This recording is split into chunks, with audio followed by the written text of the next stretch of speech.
Hello everyone, I am the storyteller and I am here to help you today. I know you use this video to fall asleep, so before that, like the video and subscribe to the channel. Also, where are you from and what time are you watching? Now get comfortable and relax.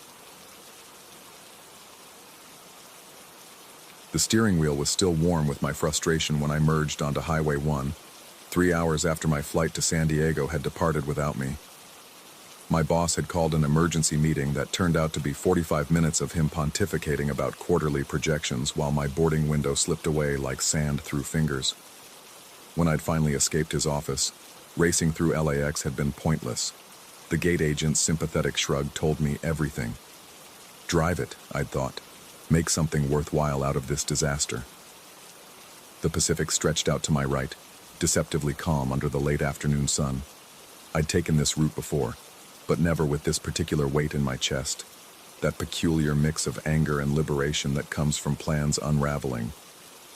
The rental car hummed steadily, and I let myself sink into the rhythm of the curves, each turn revealing another postcard view I was too irritated to properly appreciate.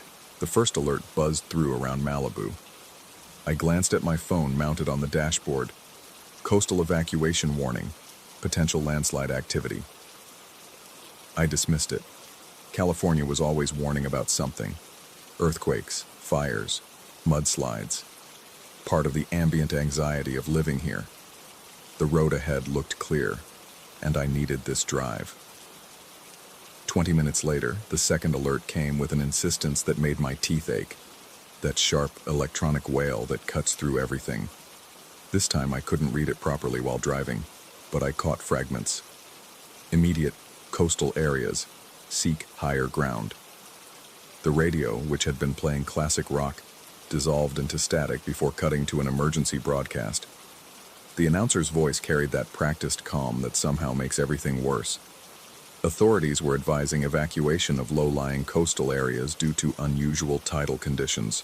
No specifics, just that weightless phrase hanging in the air like fog. That's when I noticed the road. At first I thought it was just wet from spray, but the pattern was wrong. The moisture extended too far inland, reaching places where no wave should touch even during storms. Worse were the drag marks, long dark streaks as if something massive had been pulled across the asphalt. Kelp lay scattered in thick ropes, still glistening, still writhing slightly in the wind. But we hadn't had storms. We hadn't had anything. The smell hit next. Brine so thick I could taste it, mixed with something else. Something organic and wrong, like a tide pool left to rot in the sun. I cranked the windows up, but the smell had already permeated the car's interior, coating my throat. A rest area sign appeared through the growing dusk. Vista Point, 2 miles. I needed to stop, needed to check my phone properly, maybe call someone. The alerts were coming faster now, my phone vibrating against the dashboard in an irregular heartbeat. The parking area materialized out of the coastal mist that had begun rolling in with unnatural speed. 3 cars sat abandoned in the lot, parked at odd angles as if their drivers had stopped in haste. I pulled in slowly, my headlights sweeping across the vehicles. A Honda Civic with its driver door hanging open, a pickup truck with emergency flashers still blinking weakly, a minivan with luggage strapped to the roof, vacation interrupted. I touched the Honda's hood as I passed, still warm, engine ticking as it cooled. Maybe 30 minutes, 45 at most. Fresh enough that whoever left should still be nearby. The path to the observation area was marked by more of those drag marks, and the kelp here was thicker, forming almost deliberate patterns. No, that was paranoid thinking. Kelp couldn't be deliberate. The observation platform extended out over the cliff, offering what should have been a spectacular sunset view. Instead, the ocean looked wrong. The water wasn't moving correctly, too still in some places, churning in others without any apparent pattern. And the horizon seemed closer somehow, as if the ocean had humped up, preparing to roll forward. My phone buzzed again. This time I read the full alert. Unprecedented tidal anomaly detected. All coastal residents must evacuate immediately. This is not a tsunami warning. Repeat, this is not a tsunami. Nature of threat unknown. Not a tsunami. Then what? A sound made me turn. Footsteps on the wooden platform. A woman emerged from the mist, moving with an odd, listing gait. Her clothes were soaked despite the lack of rain, and as she came closer, I could see kelp tangled in her hair. She opened her mouth as if to speak, but only a clicking sound emerged, like shells rattling in a jar. Her eyes weren't focused on me, but on something past me, something out in the water. I followed her gaze and saw lights beneath the surface. Not the phosphorescence I knew from night surfing, but something steadier, more deliberate. They pulsed in a pattern that seemed almost like communication. The woman clicked again, louder this time, and started walking toward the platform's edge. I called out, but she didn't respond, didn't even slow. She reached the railing and began climbing over it with mechanical precision. I lunged forward, grabbing her arm. Her skin was cold, far too cold, and slick with something that wasn't just seawater. She turned to look at me then, and her eyes reflected those underwater lights, as if they were somehow inside her, looking out. She pulled free with surprising strength and continued over the railing. I heard no splash, no impact. When I looked over the edge, there was only darkness and those pulsing lights, now arranged in what looked disturbingly like a pathway leading into deeper water. More footsteps. I spun around to see figures emerging from multiple directions, from the parking area, from the coastal trail, even from behind the shuttered visitor center. All moving with that same unnatural gait, all soaking wet despite the dry evening, all heading for the platform's edge. A man in a business suit, kelp wrapped around his neck like a tie. A jogger, her running shoes squeaking with each step, leaving puddles of something darker than water. An elderly couple, holding hands, their fingers intertwined with seaweed. They float around me as if I weren't there, clicking and gurgling in what might have been communication, or might have been the sound of waterlogged lungs trying to breathe. One by one, they climbed over the railing and disappeared into the darkness below. No screams, no splashes, just a procession of the damned or the chosen. I couldn't tell which. I backed away, my hands shaking as I tried to process what I was seeing. The rational part of my brain scrambled for explanations. Mass hallucination, chemical spill, some kind of toxic algae bloom affecting everyone's behavior. But the drag marks, the kelp patterns, the lights beneath the water, they suggested something far more intentional. My phone erupted with alerts, the screen filling faster than I could read. Pacific Coastal Highway closed. Multiple missing persons. Do not approach the water. Do not listen to the sound. Do not... The sound. I hadn't noticed it before, but now I couldn't unhear it. A low thrumming that seemed to come from the ocean itself. A frequency that bypassed my ears and went straight to my bones. It was almost musical, almost like voices, almost like words in a language that predated human speech. I ran, stumbled back to my car, my keys fumbling in hands that suddenly felt too large, too clumsy. The engine started on the third try, and I reversed hard, tires screaming against the damp asphalt. As I sped away, I caught a glimpse in my rearview mirror. More figures walking steadily toward the platform, emerging from cars I hadn't noticed before, from hiding spots, from nowhere. The drive back was a blur of emergency vehicles heading the opposite direction, their lights painting the mist in alternating reds and blues. The radio had gone to full emergency broadcast, reporters struggling to describe something they clearly didn't understand. Mass disappearances along the coast, people walking into the ocean, boats found empty, their crews vanished, and everywhere, those drag marks, that kelp, signs of something having emerged from the water hours before the first person went missing. I made it inland, found a motel in some forgettable town where the desert started. The clerk looked at me strangely when I checked in.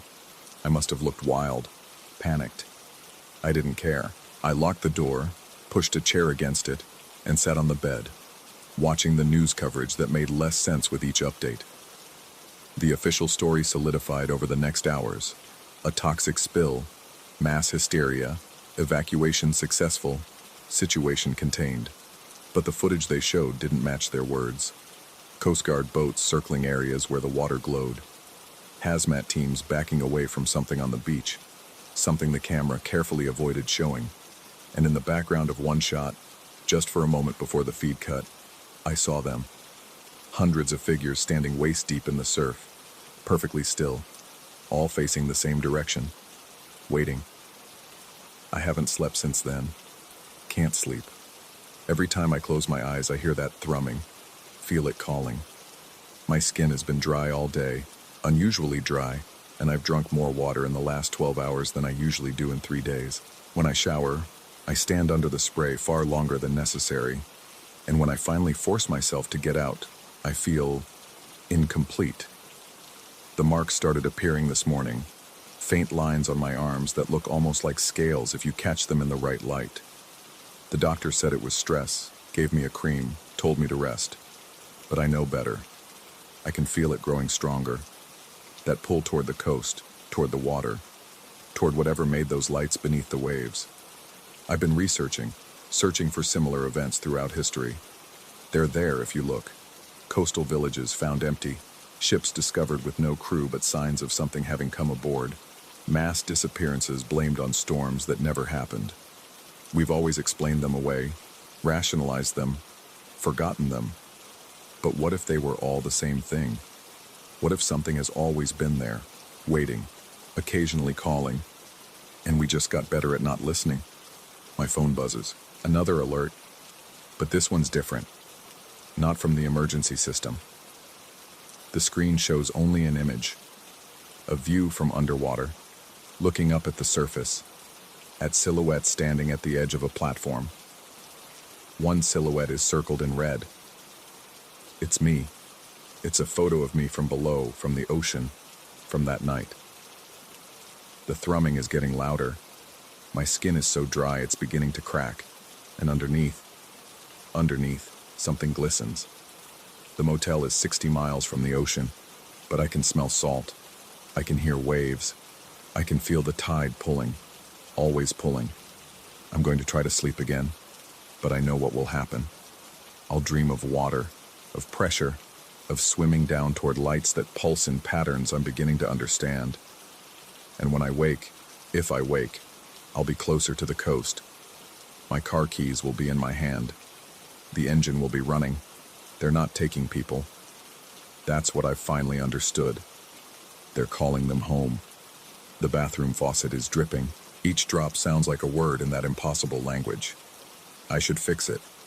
I should leave. I should do anything but listen. But I'm listening. God help me. I'm listening. And it's starting to make sense.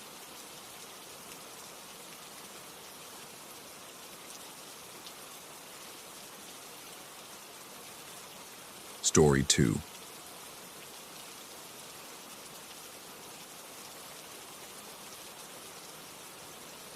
The French Quarter never truly sleeps, but at 3:11 a.m. it holds its breath. I discovered this truth 3 weeks into my lease at the converted loft on Dauphine Street, though I should have recognized the signs earlier. The landlord's nervous laughter when handing over the keys. The way delivery drivers refused to climb the narrow stairs after sunset. The previous tenant's mail still arriving, always marked return to sender, in different handwriting each time. But the rent was reasonable for the quarter, and the exposed brick walls held that authentic patina of age that developers tried desperately to recreate in newer buildings. Besides, I needed distance from everything I'd left behind in Chicago. The divorce papers, the empty apartment, the weight of 43 years spent building a life that collapsed in 6 months. The loft sprawled across the building's 3rd floor, its windows overlooking a courtyard where banana trees grew wild between crumbling statuary. During daylight, jazz from street musicians drifted through the shutters. At night, the only sounds were settling wood and the occasional drunk tourist stumbling past. The space came furnished, a blessing since I'd arrived with only 2 suitcases and a laptop bag. The furniture bore that particular heaviness of antiques. A mahogany bed frame that required 3 men to move, a wardrobe that smelled of cedar and something else I couldn't identify, and an ornate floor mirror positioned opposite the bed. That mirror troubled me from the beginning.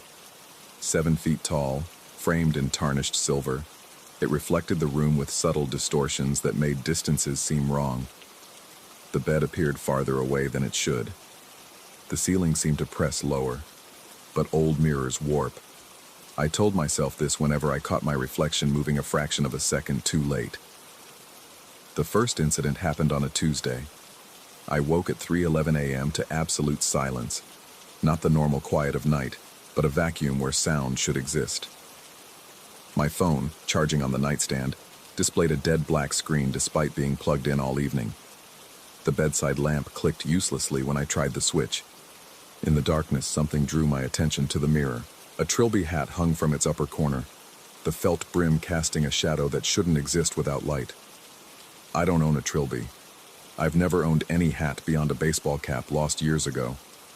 Yet there it perched, dark gray or black, hard to tell in the gloom, with a narrow silk band that seemed to absorb what little illumination filtered through the shutters.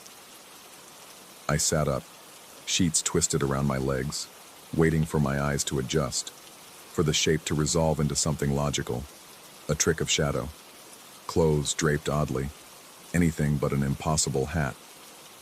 Then 3 knocks echoed through the loft, deliberate, measured, coming from inside the wardrobe. By the time I fumbled for my phone's flashlight function, suddenly working again, battery at 73%, the hat had vanished. The wardrobe stood silent and innocuous. I spent the remaining hours until dawn convinced I'd experienced some vivid, hypnagogic hallucination, the kind that occurs between sleep and waking. Stress from the move. Too much coffee, the unfamiliar sounds of a new place. But it happened again the next night, and the next. Always at 3:11 a.m., always preceded by that suffocating silence. My electronics would die, phone, laptop, even my analog watch would stop, and the Trilby would materialize on the mirror. Some nights it hung from the left corner, others from the right. Once I found it balanced perfectly on top of the frame, defying physics with its stillness. The 3 knocks followed, though their source varied. The wardrobe, the bathroom door, the floorboards directly beneath my bed. I tried documenting the phenomena. Set up my phone to record all night, only to find the files corrupted, showing nothing but static between 3:10 and 3:12 a.m. Invited a colleague from the community college where I'd found adjunct work to stay over, but he spent the night snoring peacefully while I watched the hat appear, unable to wake him no matter how hard I shook his shoulder. Attempted staying awake through the appointed hour, only to find myself mysteriously unconscious at 3:10, waking at 3:12 with the taste of copper in my mouth and the absolute certainty that someone had been standing over me.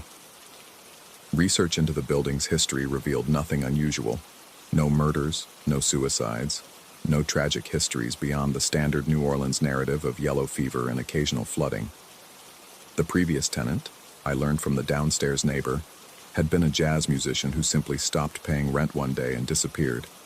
She mentioned this while refusing to make eye contact, her fingers worrying at a St. Christopher pendant around her neck.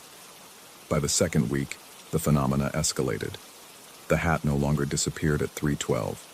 Instead, it would remain until I physically removed it from the mirror, the felt leaving marks on my fingertips like ash or very fine dust. This dust had a peculiar quality. It wouldn't wash off with soap and water, but would fade on its own within hours, leaving my skin feeling raw and too sensitive, as if I'd been lightly burned. The power failures expanded beyond the witching hour. Lights would flicker when I passed the mirror.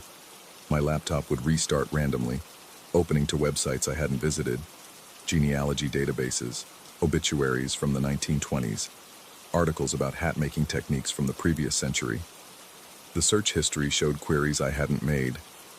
Trilby versus fedora identification, mirror portal theory, possession through reflected objects. Then came the night I saw myself wearing it. I'd grown accustomed to avoiding the mirror's direct gaze after dark, but movement in my peripheral vision made me turn. My reflection stood there, perfectly normal, except for the Trilby perched at a rakish angle on my head. I raised my hand to my bare scalp. Nothing there, while my reflection adjusted the hat's brim with a gesture I'd never made. The reflection smiled. Not my smile. Something else wearing my face, using expressions my muscles didn't know how to form. I stumbled backward, knocking over the bedside lamp. In the brief chaos of falling ceramic and flickering light, I glimpsed something else in the mirror. Not my room, but another space. Similar, yet wrong. The walls were the same exposed brick, but covered in water stains that formed patterns like faces. The bed existed, but appeared recently abandoned, its sheets twisted into forms suggesting struggle. And standing beside it, partially obscured by shadow, a figure in a dark suit and trilby hat, facing away from the mirror. When the lamp struck the floor and shattered, darkness rushed back. My phone illuminated moments later. 3:12 a.m. exactly. The mirror reflected only my terrified face and disheveled room. Sleep became impossible after that. I tried covering the mirror with a sheet, but it would slip off during the night. Attempted turning it to face the wall, only to wake and find it restored to its original position. The landlord claimed no knowledge of anyone entering the apartment, suggested I might be sleepwalking, and reminded me that breaking the lease would forfeit my substantial deposit. The dust from the hat began appearing elsewhere. Fingerprints on the bathroom mirror that weren't mine. The whorls and ridges facing the wrong direction, as if someone had touched the glass from the other side. Footprints across the hardwood floor, leading from the mirror to my bed, visible only in the afternoon light when the sun hit at the right angle. Always the left foot slightly turned inward, a gait I didn't recognize. I installed a doorbell camera inside the apartment, positioned to watch the mirror. The footage revealed nothing during the crucial minute, just static and darkness, but in the moments before, I could see myself sleeping. And something else. A shadow that didn't match any object in the room. It grew more distinct each night, gaining definition and form. By the fifth night of recording, it had become almost human-shaped, standing just outside the mirror's reflection, waiting. Last night changed everything. I'd finally decided to leave, deposit be damned. Packed my suitcases, booked a morning flight home to Chicago. Better the familiar misery than this escalating wrongness. At 3:10 a.m., I sat on the edge of the bed, fully dressed, car keys in hand, determined to wait out the phenomena one final time before fleeing. The silence arrived as always, pressing against my eardrums like deep water. The trilby materialized, hanging from the mirror's center this time, spinning slowly as if suspended on invisible thread, but this time, I noticed something new. Dust on the outside of the mirror, in the shape of a handprint, as if someone had pressed their palm against the glass from my side of the room. I approached despite every instinct screaming retreat, placed my hand over the dusty print. It was smaller than mine, the fingers shorter but broader. Old dust, I realized. Not from tonight, but from before. Maybe weeks, months, years before. How many others had stood here, touching this glass, trying to understand? That's when I saw it clearly in the reflection. The figure in the trilby hat, no longer turned away but facing the mirror from that other room. Not a stranger's face, but mine. Older, perhaps, or just worn down by something I couldn't name. He raised his hand to match mine on the glass, and I felt the cold through the mirror, impossible, but undeniable. He spoke, though his lips didn't move, the words appearing in my mind like remembered lyrics. You're already wearing it. You've always been wearing it. Every tenant wears it, in the end. I jerked my hand back, but the dust remained on my palm, forming into patterns that looked almost like letters, a message I couldn't quite read. The other me, or whatever wore my face, tipped his trilby and walked away, disappearing into the shadows of that reflected room. The hat still hangs on the mirror as I write this. It's 4:47 a.m. now, and the normal sounds of night have returned. Sirens in the distance, a cat yowling in the courtyard, the building's bones settling into their familiar rhythm. But I know something has changed. When I look at my reflection, there's a shadow on my head that doesn't match anything in the room. A weight I can almost feel, growing more substantial with each passing hour. The dust on my palm has formed into words now, though they keep shifting when I try to read them directly. The only constant is a date, 1923. I found that date in my mysterious search history, connected to a haberdasher's shop that once occupied this building's ground floor. The owner vanished one night, leaving behind his entire inventory except for one item, a gray trilby with a black silk band, never found despite extensive searching. I should leave. drive to the airport right now, board that plane, never look back. But I find myself sitting here, staring at the mirror, waiting for 3:11 a.m. to come around again. Tomorrow night, and the night after. The hat is patient. It's waited through dozens of tenants, maybe hundreds. In the mirror, my reflection adjusts something on its head that I still can't see from this side. Not yet. But I'm beginning to understand that moving won't matter. The trilby isn't bound to this place. It's bound to whoever sees it, acknowledges it, touches its dust. I carry it with me now, a weight that exists in reflections before it exists in reality. Every mirror will become that mirror. Every witching hour will bring those 3 knocks, getting louder, more insistent, until I answer, until I put it on, or until I realize I already have. The dust on my palm has finally settled into readable text. It's not a message, but a question, written in handwriting I'm starting to recognize as my own. Which side of the mirror are you on? I don't know anymore. I'm not sure I ever did. The trilby hangs there, waiting, and I can feel its weight growing heavier on my head with each word I type. When I look at my laptop screen's black reflection, I'm wearing it. When I glance at my phone, it's there. Every surface that holds my image shows the truth that my eyes can't yet see. Maybe that's what the 3 knocks mean. Not a warning or a haunting, but a question repeated each night. Are you ready? Are you ready? Are you ready? Tonight, I think I'll answer.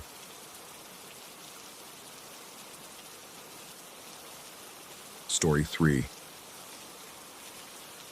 The notification pinged at 2:47 a.m., cutting through the stale air of my idling Camry.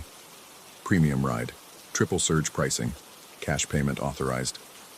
My finger hovered over the accept button, while Detroit's empty streets stretched before me like veins on a corpse's hand. 3 months of driving nights had taught me to trust my gut, and right now my gut was twisting itself into knots I couldn't name. I accepted anyway. Rent was due in 4 days. The pickup location appeared on my screen, a warehouse district 20 minutes northeast, where the city's industrial skeleton stood against the darkness.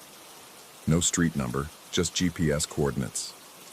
The passenger's name showed as a single letter, K. The destination field remained blank, marked only with "will provide on arrival."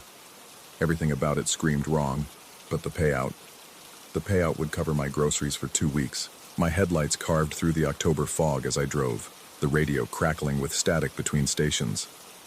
The city thinned around me, residential blocks giving way to chain-link fences and abandoned lots.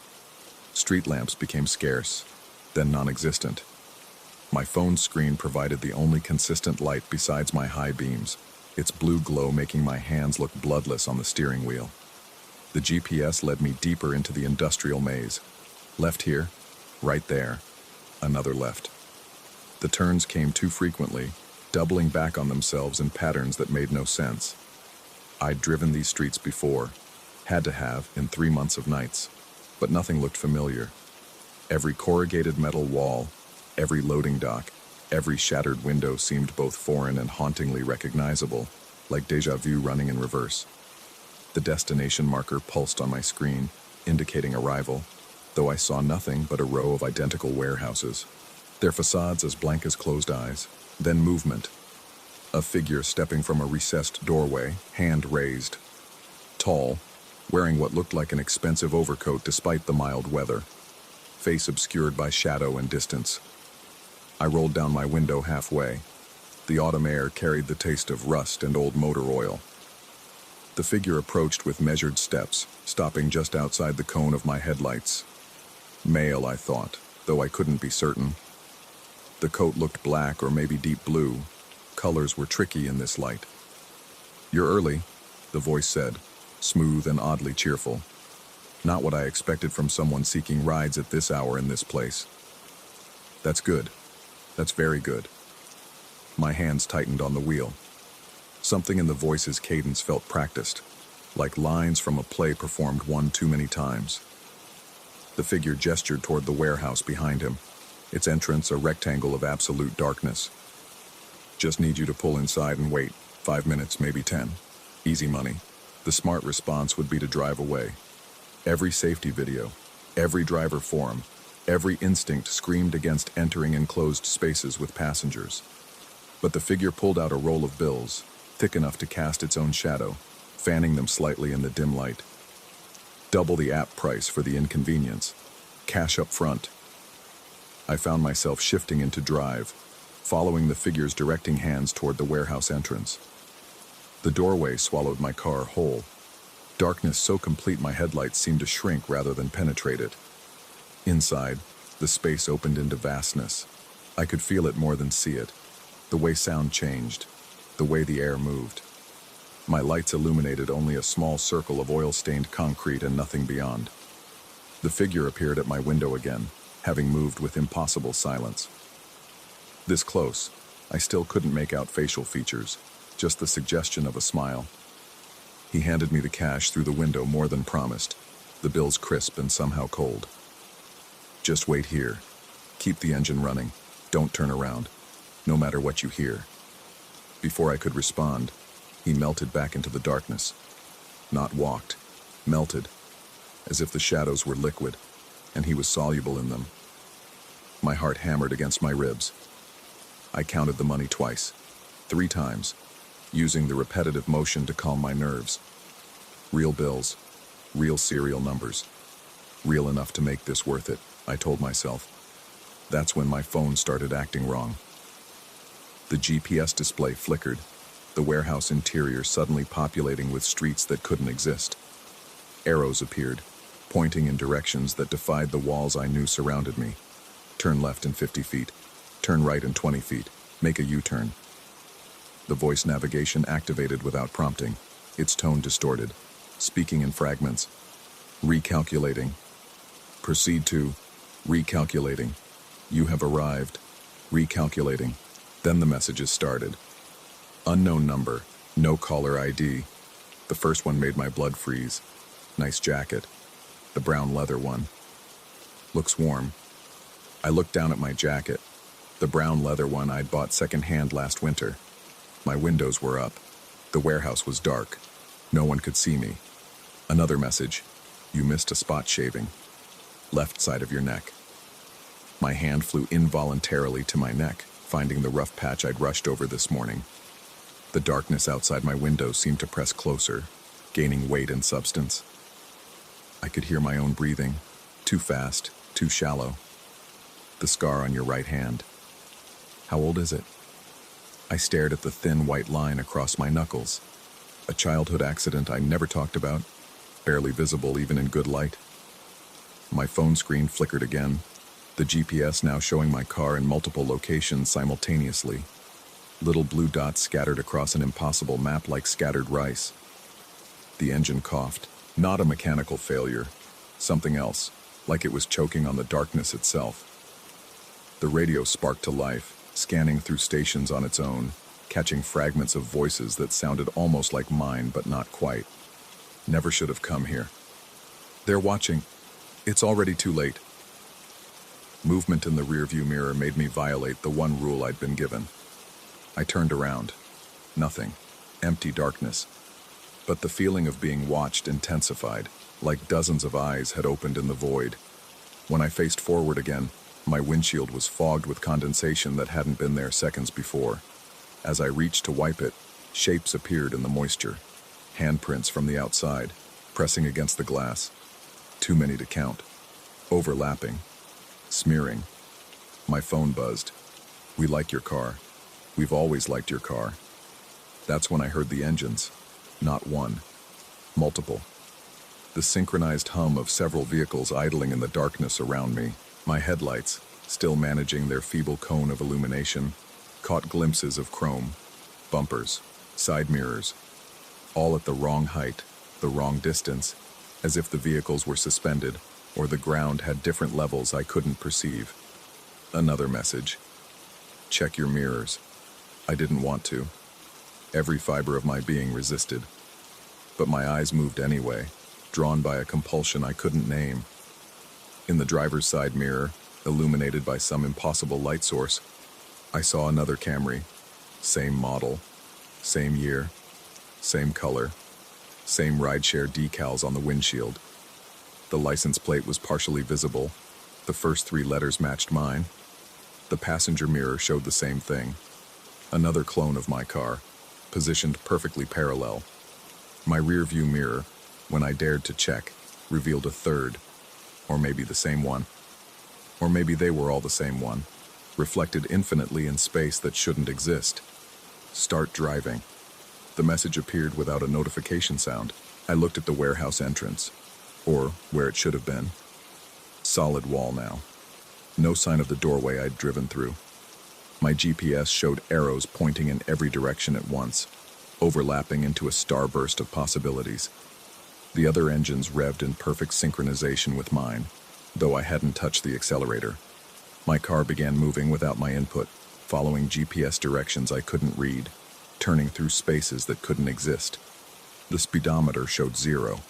The sensation of movement was undeniable. In my peripheral vision, the other cars moved in perfect parallel, maintaining exact distances, their headlights creating a constellation of lights that made no geometric sense.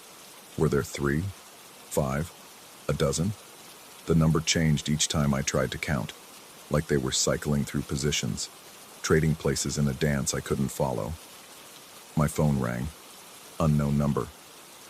My hand answered without my permission, bringing it to my ear. The voice was mine, but wrong, like a recording played at slightly the wrong speed. Take the next left. I heard myself respond, though my mouth didn't move. There is no left. There's always been a left. You've taken it before. The steering wheel turned under my hands. The warehouse interior had become something else, corridors of concrete and shadow that extended beyond reason. My headlights showed glimpses of other passages, other turns, branching fractally into infinity. And in each possible path, another set of headlights, another Camry, another version of this moment happening simultaneously. Time became elastic. The dashboard clock read 2:47 a.m. Still. Always. I'd been driving for hours or seconds. Both true, neither true. The fuel gauge hadn't moved. The odometer spun backward, forward, stopped, spun again. More messages flooded my phone, too fast to read. The screen a blur of text that hurt to perceive directly. I caught fragments. Never left. Always been here. We needed one more. Your turn to wait. The radio crackled. Next pickup in 5 minutes. Premium ride. Triple surge. Accept. The voice was mine. Had always been mine. I remembered accepting. Would accept. Was accepting now. A figure appeared in my headlights. Tall, wearing an expensive overcoat. It raised its hand, and I saw my own watch on its wrist, the one with the cracked face I'd been meaning to fix. The figure's face remained obscured, but I knew if I got closer, if the light hit just right, I would see. I slammed the brakes. The other cars stopped in perfect synchronization, their brake lights creating a red constellation in the impossible space. The figure didn't move, hand still raised, waiting with infinite patience. My phone buzzed. Complete the pickup. I wanted to refuse. Every part of me that still felt like myself wanted to throw the car in reverse, to break the pattern, to escape whatever this was. But my hands were already shifting to drive. My foot was already easing off the brake. Because I remembered now. Remembered accepting this same ride before. Remembered the warehouse, the darkness, the other cars.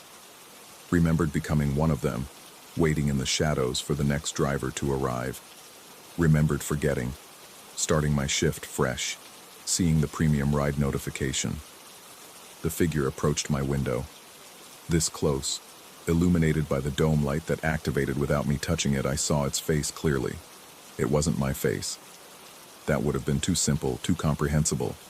It was the absence of a face, a void shaped like features, as if someone had cut a person-shaped hole in reality and forgot to fill it with anything. When it spoke, the voice came from everywhere except its non-mouth. 5 minutes, maybe 10. Easy money. My hand was already extending the cash I'd been given. When? Tonight? Every night? The bills felt cold and familiar. The figure that wasn't quite me and wasn't quite anything took them with fingers that bent in too many places. Just wait here. Keep the engine running. Don't turn around, no matter what you hear. I wanted to scream, to warn myself, to break free, but I was already melting back into darkness, becoming one with the shadow substance of this place. My consciousness scattered across multiple cars, multiple moments, all happening now, all having happened, all about to happen. Somewhere, in another car, that was also this car, I watched myself check the rearview mirror, watched myself see the other vehicles, watched myself begin to drive through impossible spaces. The cycle continuing, had continued, would continue. My phone, all our phones, buzzed with a final message. Thank you for accepting this ride. Your driver will arrive in, always. The warehouse doors opened, though they'd never been closed. Detroit's night stretched beyond, but wrong. Too many streets, too many paths, all leading back here. Every route a mirror route, every pickup the same pickup, every driver becoming the passenger becoming the driver. I drove out into the city that was and wasn't Detroit, following GPS directions to my next pickup, knowing where it would lead, unable to stop. In my mirrors, the other cars followed. Perfect reproductions down to the rideshare stickers, the license plates that almost matched, the drivers with familiar faces I couldn't quite see. The radio crackled with static that sounded like laughter or crying or both. Premium ride available. Triple surge pricing. Accept? My finger was already moving toward the screen. Had always been moving. Would always be moving. I accepted. The notification ping echoed through all our cars at once. 2:47 a.m. sharp, cutting through the stale air of eternity. Story 4. The metallic scraping against my door handle wasn't what woke me. It was the absence of sound that followed, a vacuum so complete it felt like the world had paused mid-breath. Through the gap beneath my door at the Cabo San Lucas resort, two shadows stood motionless, darker than the dimly lit hallway should have allowed. I pressed my eye to the peephole. A maintenance worker stood there, his badge flipped backward against his chest, hands gripping a cleaning cart that looked wrong. Where laundry bags should hang, a rigid case sat alone, its surface reflecting the hallway lights in ways that made my eyes water. The man didn't move like staff should move. He stood there for exactly 60 seconds, I counted, his head tilted at an angle that made my neck ache in sympathy. The cart's wheels squeaked as he finally pushed it away, but the sound came from everywhere and nowhere, echoing in frequencies that shouldn't exist in a narrow hallway. I waited another 5 minutes before venturing out, my bare feet silent on the carpet that felt damp despite looking dry. Downstairs, the breakfast area buzzed with the forced cheerfulness of vacationers, but something was off about their movements, too synchronized, like a choreographed scene playing on loop. The abandoned cleaning cart sat near the elevator, empty now, its metal frame gleaming with condensation that couldn't exist in this dry heat. Wheel tracks led to room 447, where the door hung open at an impossible angle, its hinges intact but somehow wrong. I approached slowly, drawn by a compulsion I couldn't name. The track stopped exactly at the threshold, as if the cart had simply ceased to exist upon crossing. Inside, the room appeared untouched, except for the bed, where the sheets formed precise geometric patterns no human hands could create. The air tasted of copper and ozone. My phone buzzed. A message from the front desk informed me that housekeeping would service my room at 11 a.m. It was 10:47. I hadn't given them my number. Back in my room, I wedged a chair under the door handle and watched the clock. At 10:59, the temperature dropped 15 degrees in seconds. My breath misted as footsteps approached. Not from the hallway, but from inside my walls, circling counterclockwise. The doorknob turned despite the chair. The metal groaned but held. Through the peephole, the same worker stood there, his badge now facing forward but the text constantly shifting, never quite readable. Behind him, the cart had returned, but the rigid case was open, revealing a darkness that seemed to pull at my vision. He knocked 3 times, each impact reverberating through my skeleton. When I didn't answer, he spoke, though his lips never moved. The words came from the air conditioning vents, the bathroom drain, the gaps between the floorboards. He said housekeeping was mandatory. He said I'd already agreed. He said the other guests had been so cooperative. I grabbed my passport and wallet, leaving everything else behind. The hallway stretched longer than it should, doors multiplying as I passed. Some stood open, revealing rooms where cleaning carts sat abandoned, their rigid cases yawning wide. In one, I glimpsed another guest standing perfectly still, eyes open but reflecting nothing, while a figure in a maintenance uniform carefully adjusted their posture like arranging a mannequin. The elevator took 17 minutes to travel 3 floors. When the doors opened to the lobby, half the guests stood in a perfect grid pattern, all facing the reception desk. They breathed in unison, a rhythmic whisper that sounded like static. The concierge smiled at me with too many teeth, asking if I'd enjoyed my stay, using my name though I'd never told her. Outside, the noon sun cast shadows that fell upward. Taxis lined the entrance, but their drivers sat motionless, hands at 10 and 2, eyes fixed on nothing. I started walking, then running, my feet burning on asphalt that felt soft, yielding like flesh. 3 blocks away, I turned back. The resort looked normal from here, palm trees swaying, tourists laughing by the pool, but the windows were wrong.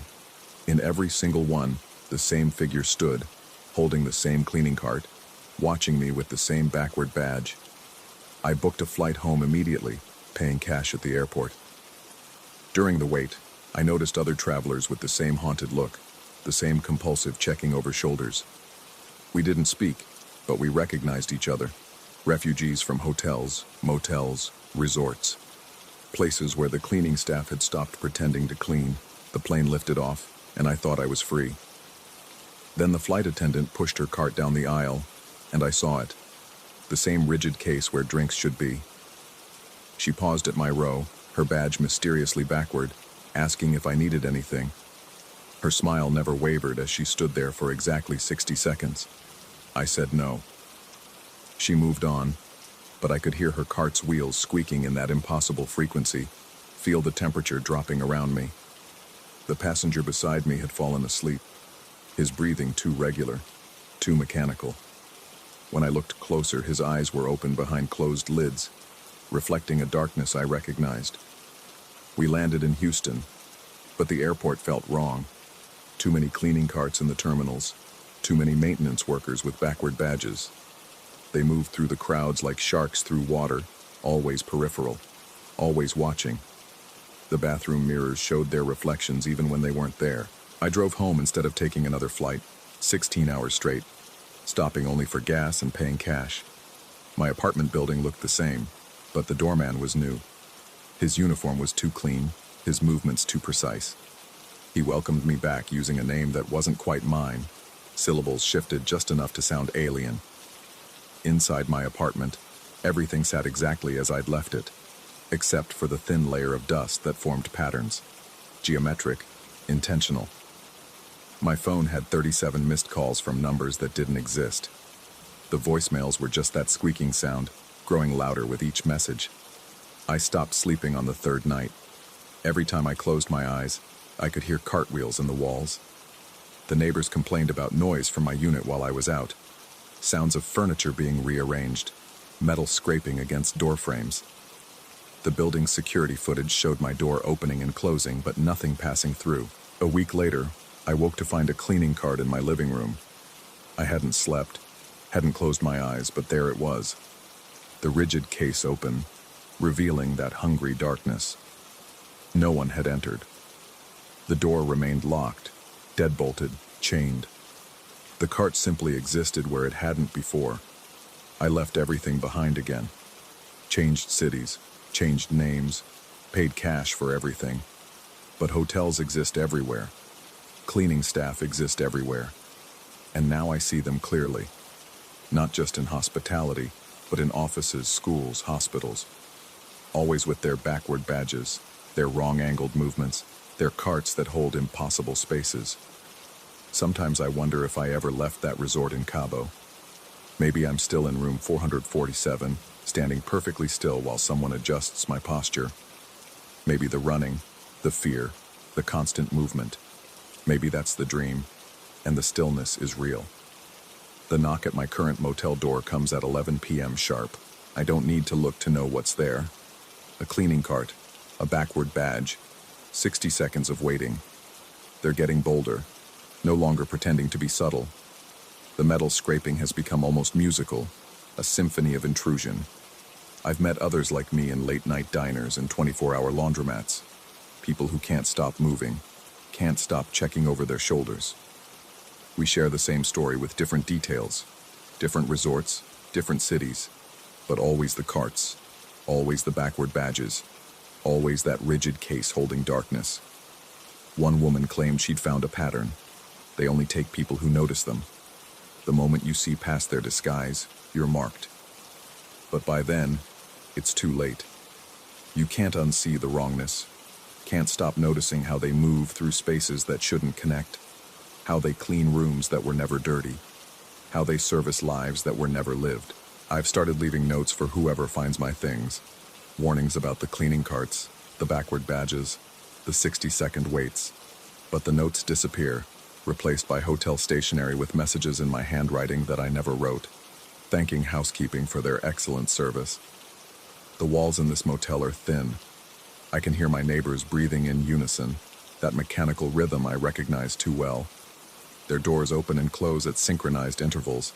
Soon, they'll stand in the hallway in a perfect grid, all facing my door, while someone with a backward badge adjusts their positions.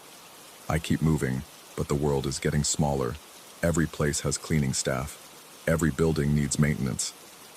And somewhere, in a resort in Cabo San Lucas, room 447 stays empty, its door hanging at that impossible angle, waiting for me to come back and take my place among the others who stopped running.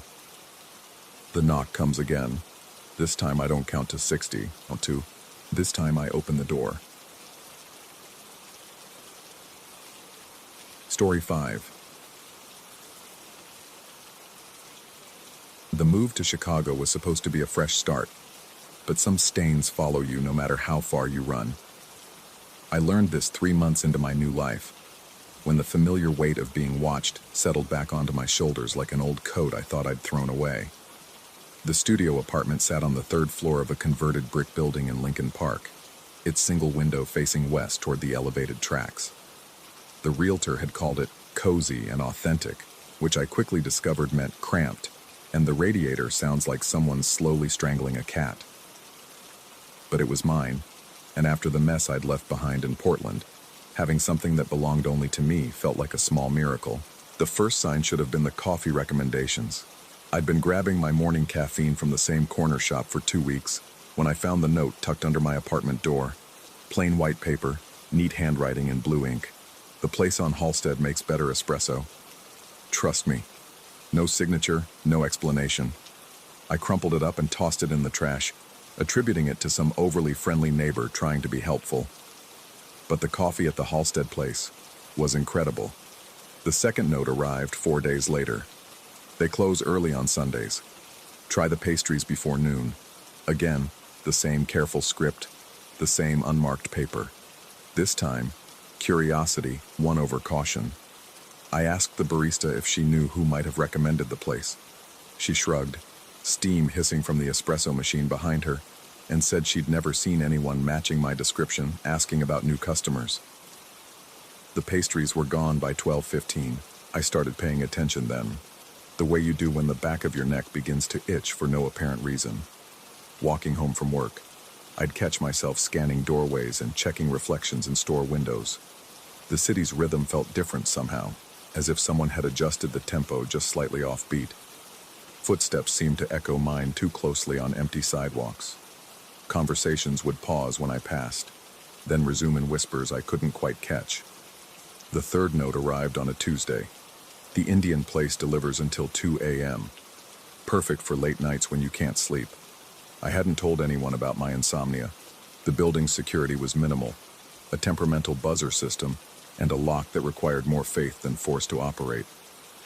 I started checking the hallways before leaving my apartment, listening for movement on the other side of my door before opening it. The carpet in the corridor was thin and stained, the kind that amplified every footfall.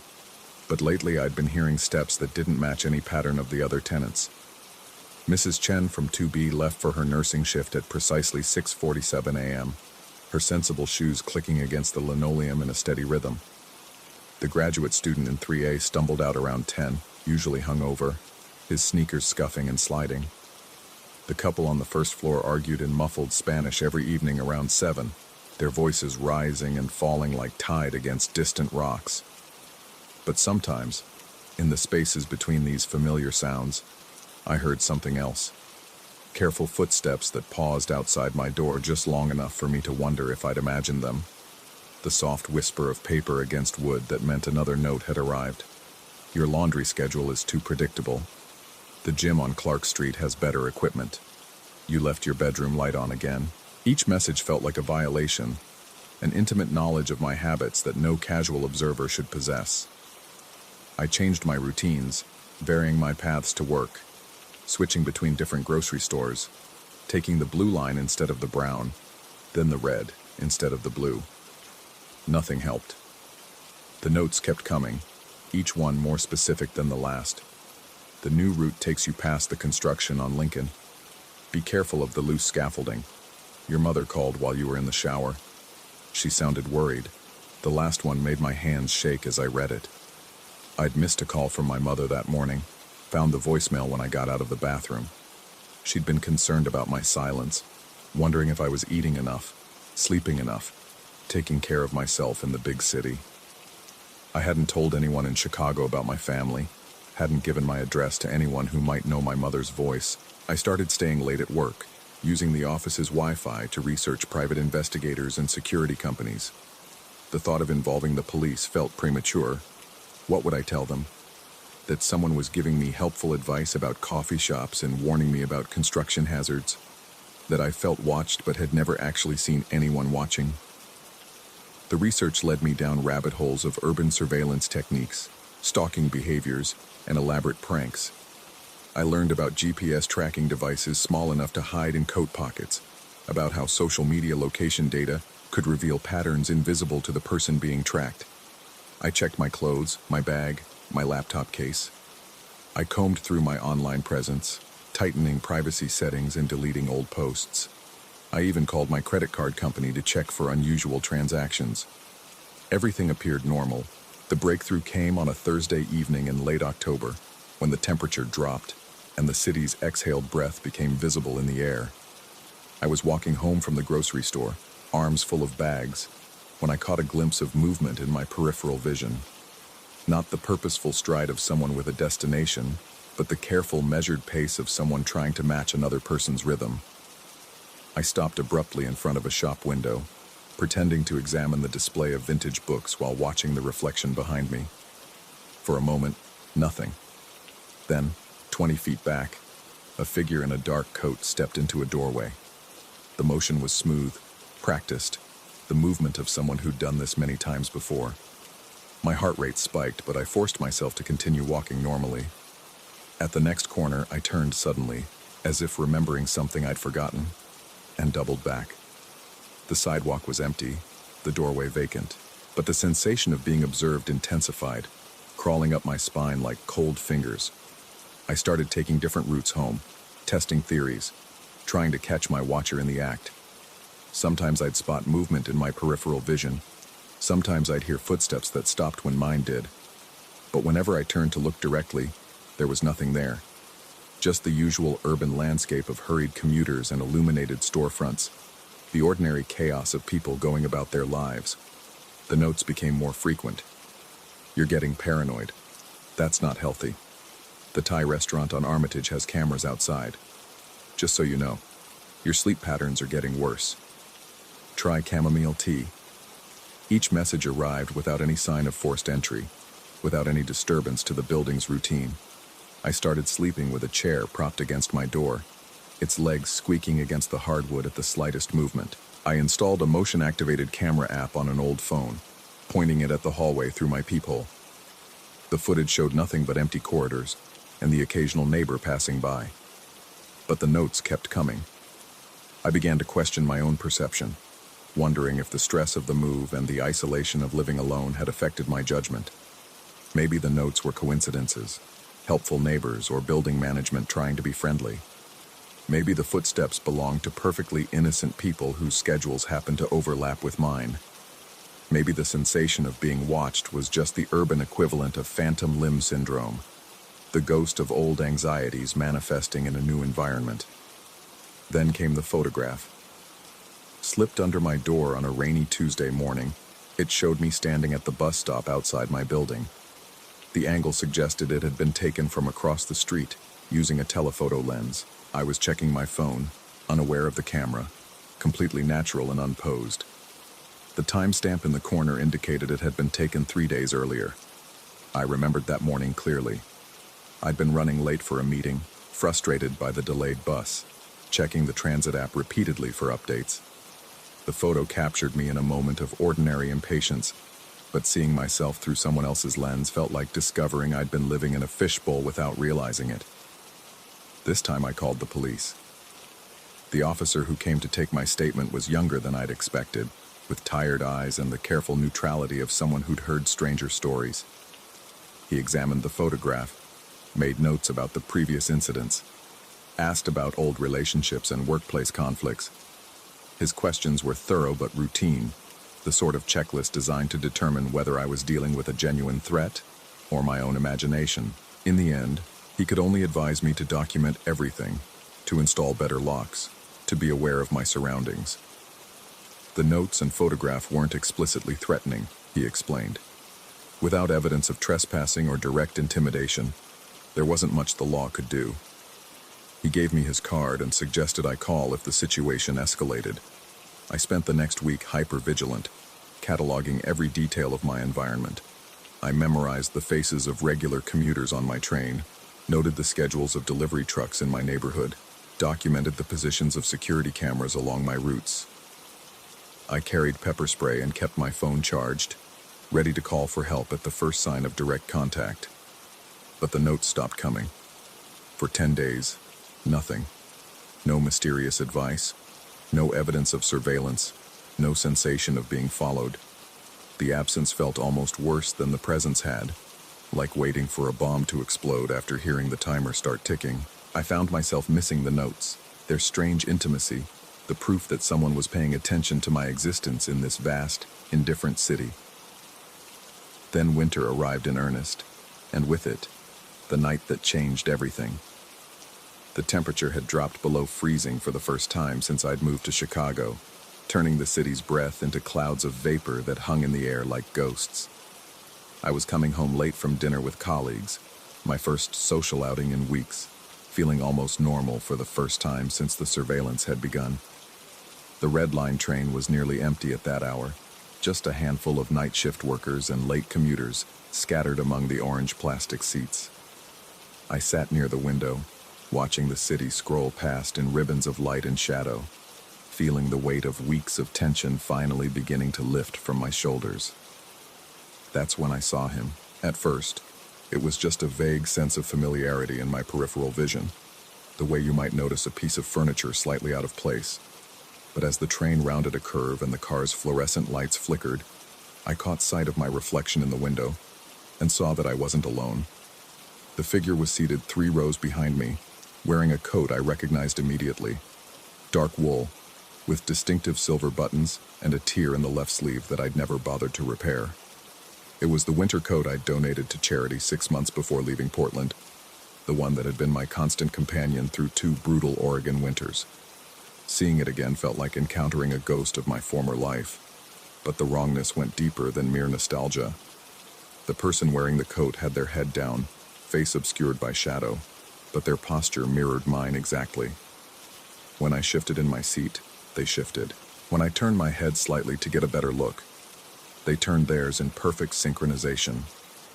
My reflection in the window showed my growing panic, but it also showed something impossible.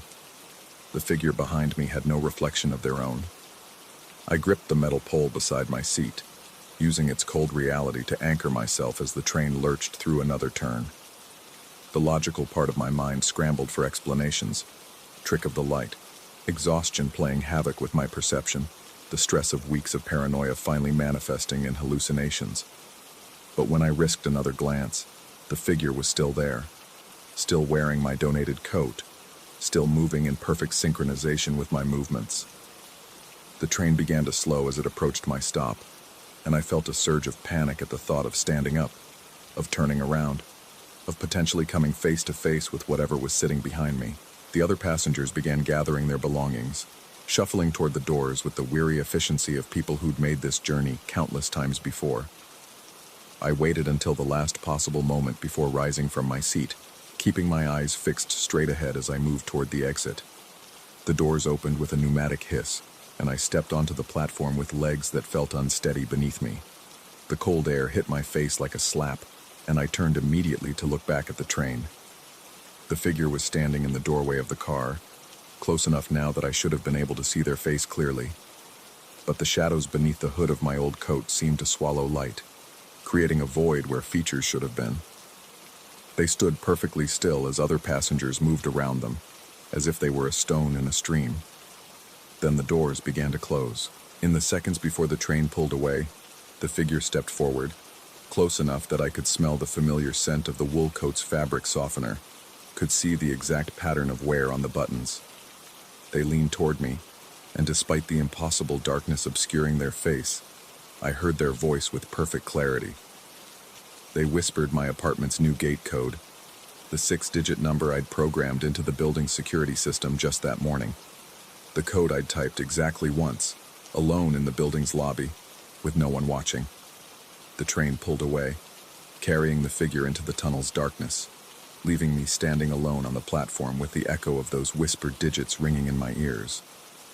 I walked home through streets that felt foreign despite 3 months of familiarity, every shadow seeming to harbor movement, every reflection in storefront windows showing scenes that didn't quite match reality. The gate code worked perfectly when I entered it, the lock clicking open with mechanical precision. In my apartment, I checked every window, every closet, every space large enough to hide a person. I called the building's management company and asked about the security system, learning that gate codes were generated randomly and stored only in the building's computer system. No one else should have known those numbers. I sat at my kitchen table until dawn, staring at the door, waiting for another note to appear. None came. But as the sun rose and filled my apartment with pale morning light, I noticed something that made my hands shake as I reached for my coffee cup. On the hook beside my front door, where I always hung my current winter jacket, there was now a second coat, dark wool, with distinctive silver buttons and a tear in the left sleeve. The coat I'd donated 6 months ago, the one I'd seen on the train.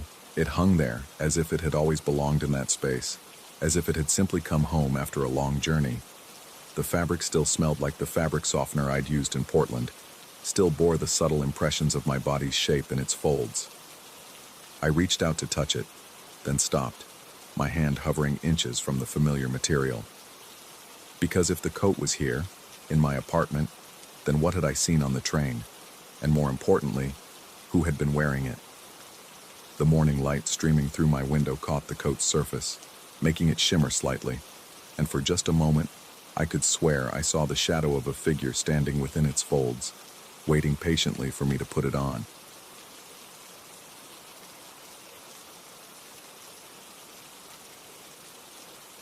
The realtor had called it historically significant charm, but standing in the narrow hallway of my new Victorian home in Portland, I wondered if she'd meant historically significant problems. The built-in bookshelf dominated the wall between what would become my office and the living room, its dark mahogany shelves stretching from floor to ceiling like the ribs of some ancient beast. I'd bought the place sight unseen. A divorce settlement and a cross-country job transfer didn't leave much room for house-hunting luxuries. The previous owner had left in apparent haste, abandoning furniture, books, even personal photographs scattered throughout the rooms. The realtor mentioned something about an estate sale gone wrong, family disputes, but I hadn't pressed for details. The bookshelf bothered me from day one. Not its appearance. The craftsmanship was exquisite, each joint seamlessly fitted, but its placement. It interrupted the natural flow between rooms, creating an awkward bottleneck that forced you to turn sideways to pass. More than that, it felt wrong somehow, like a beautiful lie covering an ugly truth. On my third morning in the house, I decided it had to go. The shelf unit came away from the wall easier than expected, revealing not the drywall I'd anticipated, but a wooden panel, painted the same cream color as the adjacent walls, but clearly older. The paint had a different texture, slightly raised, as if applied over something that hadn't been properly sanded. I ran my fingers across the surface and felt the unmistakable ridges of writing beneath the paint. 2 hours with a heat gun and paint scraper revealed what someone had tried so hard to hide. The wood underneath was covered in pencil and charcoal markings, not random graffiti, but methodical notations. At the top, in careful block letters, room schedule, activity log. Below that, columns of information organized by location. Kitchen, 6:43 a.m., 12:17 p.m., 8:22 p.m. Footsteps, water running. Upstairs hall, 11:30 p.m., 2:17 a.m., 4:05 a.m., door sounds, breathing. Basement, 2:17 a.m., listening. Each entry was numbered, dated. The dates spanned 3 years, ending abruptly 6 months ago. Hundreds of observations, all in the same careful handwriting. The previous owner had been documenting something. Sounds, movements, patterns of activity throughout the house. At the bottom of the panel, in larger letters that looked hastily scrawled, "They know I'm watching. Moving to basement." That night, I dreamed of pencils scratching against wood, endless columns of numbers and times stretching into darkness. I woke at 2:17 a.m. to the sound of my own breathing, loud and harsh in the silence. The basement became my obsession over the following days. I'd avoided it initially, a typical Portland Victorian basement, low-ceilinged and perpetually damp, with stone foundation walls that wept moisture and cast strange shadows in the dim overhead lighting. But the notation on the panel kept drawing me back. Basement, 2:17 a.m., listening. I found the broom closet tucked beneath the stairs, a narrow space barely wide enough for cleaning supplies. Someone had installed a single bulb inside, the kind of harsh fluorescent that makes everything look sickly and wrong. And there, at exact eye level for someone my height, a thick chalk line ran horizontally across the back wall. Below it, in the same careful handwriting I'd seen upstairs, I learned to listen through the wood. I stared at the words, trying to make sense of them. Listen to what? The house creaked and settled like any old building, but nothing that seemed worth documenting with such obsessive precision. I reached out to touch the chalk, and it came away on my fingers, white and powdery. On impulse, I wiped the message away with my sleeve. The next morning, it was back. Not just back, thicker, bolder, as if drawn with more pressure, and below it, in fresh chalk, "Stay silent at 2:17. I convinced myself I'd imagined it, that stress from the move and divorce had scrambled my memory. I took photos with my phone this time before erasing both messages, documenting the exact position and thickness of each line. 24 hours later, the photos proved my sanity and destroyed my peace of mind. Both messages had returned, exactly as they'd been, plus a third line. "You're learning." That's when I started my own log. Day 4. Messages reappeared despite locked basement. House was secured all day while I was at work. No signs of forced entry. Changed locks anyway. Day 7. Heard footsteps in kitchen at 12:17 p.m. while in basement. Ran upstairs immediately. Kitchen empty. Coffee pot still warm, but I'd made coffee at 11 a.m. Day 10. Woke at 2:17 a.m. to complete silence. Not normal quiet. The absence of sound, as if the house itself was holding its breath. Lasted exactly 43 seconds. Day 14. Found new message in closet. "Do you hear them yet?" Tried staying in basement at 2:17 a.m. Heard scratching inside the walls like fingernails against wood, but only when perfectly still. The scratching became my focus. It was systematic, rhythmic, like Morse code tapped out with bone against timber. Always at 2:17 a.m., always lasting exactly 43 seconds. I timed it obsessively, recorded it on my phone, but the audio captured only my own breathing and the house's normal nighttime creaks. I began staying awake until 2:17, positioning myself in different rooms, trying to triangulate the source. The sound seemed to move, sometimes in the walls of my bedroom, sometimes behind the kitchen cabinets, sometimes so close it felt like it was inside my own skull. 3 weeks into my vigil, the pattern changed. Day 21. Scratching began at 2:17 but didn't stop at 2:18. Continued for 6 minutes. Pattern seemed deliberate. 3 short, 3 long, 3 short. SOS. Day 22. SOS pattern again, but faster, more urgent. New basement message. They know you're listening now. Day 25. Messages appearing daily now. Today's, don't let them know you understand. Scratching lasted 15 minutes. Definitely SOS. Repeated 127 times. I counted. The house felt different now, charged with an expectancy that made my skin crawl. Shadows fell wrong, pooling in corners where no shadows should exist. Reflections in windows showed movements that didn't match my own. The air itself seemed thicker, pressing against me like invisible hands. I started researching the house's history, diving into city records and newspaper archives.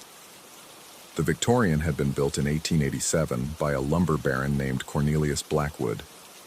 5 families had owned it over the decades, each staying only a few years before selling suddenly. The most recent owner before me, the one who'd left behind the careful documentation, was listed as Dr. Edmund Pike, a retired professor of acoustics engineering. Pike had lived in the house for 3 years before disappearing 6 months ago. Not missing person, disappeared, legally disappeared, selling the house through a lawyer and relocating out of state without leaving a forwarding address. The realtor mentioned family disputes, but there was no family. Pike had been alone. Day 31. Found Pike's research hidden in basement ceiling tiles. Dozens of notebooks filled with acoustic measurements, sound mapping, frequency analysis. He'd been studying the house itself, its resonance patterns, the way sound traveled through its structure. Final entry. The house remembers every sound ever made within its walls, every footstep, every voice, every breath. It stores them in the wood like a phonograph cylinder. The scratching isn't random, it's playback.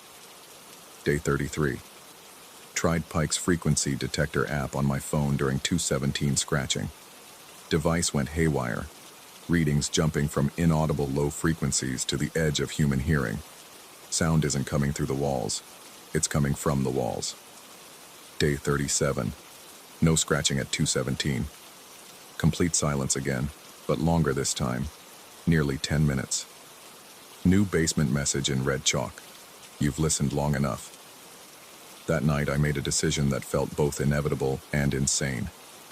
I would spend the night in the basement closet, positioned exactly where Pike must have stood when he wrote his final message. If the house was some kind of acoustic storage device, if the walls themselves were a recording medium, then proximity to the source might reveal what Pike had discovered. I brought a camping chair, a thermos of coffee, and every recording device I could gather. Phone, tablet, an old cassette recorder I'd found in Pike's abandoned research. At 2 a.m. I sealed myself in the narrow closet and waited. The 17 minutes stretched like hours. I could hear my heartbeat, my breathing, the electric hum of the fluorescent bulb overhead. At exactly 2:17, the bulb flickered and died, plunging me into absolute darkness. The scratching began immediately, but it wasn't coming from the walls anymore. It surrounded me, above and below and on all sides, as if I were trapped inside a wooden box while something clawed its way in from outside. But there was pattern to it now, rhythm and intention, not SOS. Words, scratched out letter by letter in the darkness. Get out while you still can, they know you understand the house, remembers everything, every sound, every breath, every scream. The message repeated, faster each time, until the individual letters blurred into a continuous scraping that filled my skull like static. I fumbled for my phone's flashlight, and in its white glare saw something that shattered the last of my rationality. The chalk messages on the wall were moving, rearranging themselves as I watched. Letters flowing like liquid, forming new words. You're part of the recording now. I ran. I didn't stop until I reached my car, and I didn't stop driving until Portland was 200 miles behind me. I checked into a motel and tried to convince myself I'd had some kind of breakdown, that stress and isolation had finally snapped my hold on reality. But the recording devices told a different story. Every single one had captured the same thing. 43 seconds of my own voice, whispering words I'd never spoken. I learned to listen through the wood. Stay silent at 2:17. They know you're listening now. 3 months later, I received a letter forwarded from my old address. No return address, postmarked from a town I'd never heard of in Oregon. Inside, a single photograph of my basement closet, taken from the exact position where I'd stood that final night. The chalk messages were gone, but new words had appeared, carved directly into the wood with what looked like fingernails. Thank you for your contribution to the collection. I've never been back to Portland, but sometimes, always at 2:17 a.m., I wake to the sound of scratching in the walls of whatever room I'm sleeping in. It follows me now, this acoustic haunting, this impossible storage device that Pike discovered and I somehow activated. The scratching spells out the same message every night, letter by letter. The house remembers everything. And in the silence that follows, I can hear my own voice whispering back from impossible distances, adding to the collection, part of the recording now and forever. Sometimes I wonder if Pike is still out there somewhere, listening to his own voice scratched into the walls of whatever new place he's found. Sometimes I wonder if that's what I'm destined for, an endless migration from house to house, each one learning to remember, each one adding my voice to its collection. But mostly, I just try not to listen. Because once you learn to hear the walls speak back, you can never unhear what they have to say. Story 7. The water off Key Largo holds secrets that daylight mercifully conceals. 23 years I've been leading night dives in these waters, and I thought I'd seen everything the darkness could offer. The bioluminescent plankton that paint trails of blue fire behind your fins, the nocturnal hunters that emerge from coral caves like ghosts, the way sound travels differently in the black, creating echoes where there should be none. But nothing had prepared me for what we encountered that humid August evening, when the moon hung like a sliver of bone against the star-drunk sky. The group was smaller than usual, just 4 certified divers including myself. Jake, a retired Coast Guard veteran with steady hands and nerves to match. Red, whose actual name I'd forgotten years ago, but whose crimson beard made the nickname inevitable. And Tommy, barely 21 but already logging more bottom time than most instructors. Good divers, all of them. The kind who listened to briefings and followed protocols without question. I should have questioned the stillness of the surface that night. The water stretched flat as black glass in every direction, not a ripple disturbing its mirror-like perfection. Even the usual evening breeze had died to nothing, leaving the air thick and oppressive. The kind of calm that makes old salts nervous, though I couldn't articulate why at the time. Our boat, Meridian's Call, sat anchored over the edge of a steep drop-off, where the continental shelf plunges into the Gulf Stream's ancient depths. Below us, the reef sloped from 30 feet down to infinite black, a landscape of coral formations that twisted into shapes the mind struggled to interpret in the wavering beam of dive lights. The pre-dive routine felt off from the beginning. My gear checks took longer than usual, my fingers fumbling with familiar buckles and valves. The others seemed affected too. Red kept adjusting his mask even though it sat perfectly, and Tommy's usual chatter had died to muttered equipment confirmations. Only Jake appeared unaffected, but even he kept glancing over the side of the boat, as if expecting to see something rise from the depths. When we finally rolled backward into the water, the sensation was different than I remembered. The ocean didn't embrace us so much as swallow us, pulling us down with an eagerness that felt almost hungry. The surface above became a distant promise of light that seemed to recede faster than physics should have allowed. At 40 feet, we began our underwater tour of the reef system I'd navigated thousands of times before. But familiar landmarks appeared subtly wrong in the artificial glow of our lights. Coral formations I could have drawn from memory seemed shifted, rotated, as if the entire landscape had been rearranged while we weren't looking. The colors that should have been vivid in our powerful beams appeared muted, washed out, as if the water itself was absorbing more light than it should. The first sign of wrongness came 20 minutes into the dive. Through my regulator, I could feel the subtle vibrations that indicated the boat's sonar was active above us. Odd, since we'd agreed on radio silence during the dive. The sound waves pulsed through the water in regular intervals, painting the darkness with invisible fingers of acoustic energy. That's when I noticed the particles in the water. At first, I attributed the swirling debris to natural sedimentation stirred up by our descent. But as I watched more carefully, the movement patterns defied explanation. Instead of settling or drifting with the current, the suspended matter moved in perfect spirals, as if something massive was circulating below us, just beyond the reach of our lights. I signaled the group to hold position and switched on my powerful primary light, the 3,000 lumen beam cutting through the black like a sword. The particles danced more frantically in the illumination, and I could see they weren't marine snow or stirred sediment at all. They were scales. Thousands upon thousands of silvery scales drifting upward in slow, hypnotic columns. The sonar pulses from above grew more insistent, and I could feel them in my chest cavity now, resonating through the water and into my bones. The rhythm had changed from regular sweeps to something more urgent, more focused.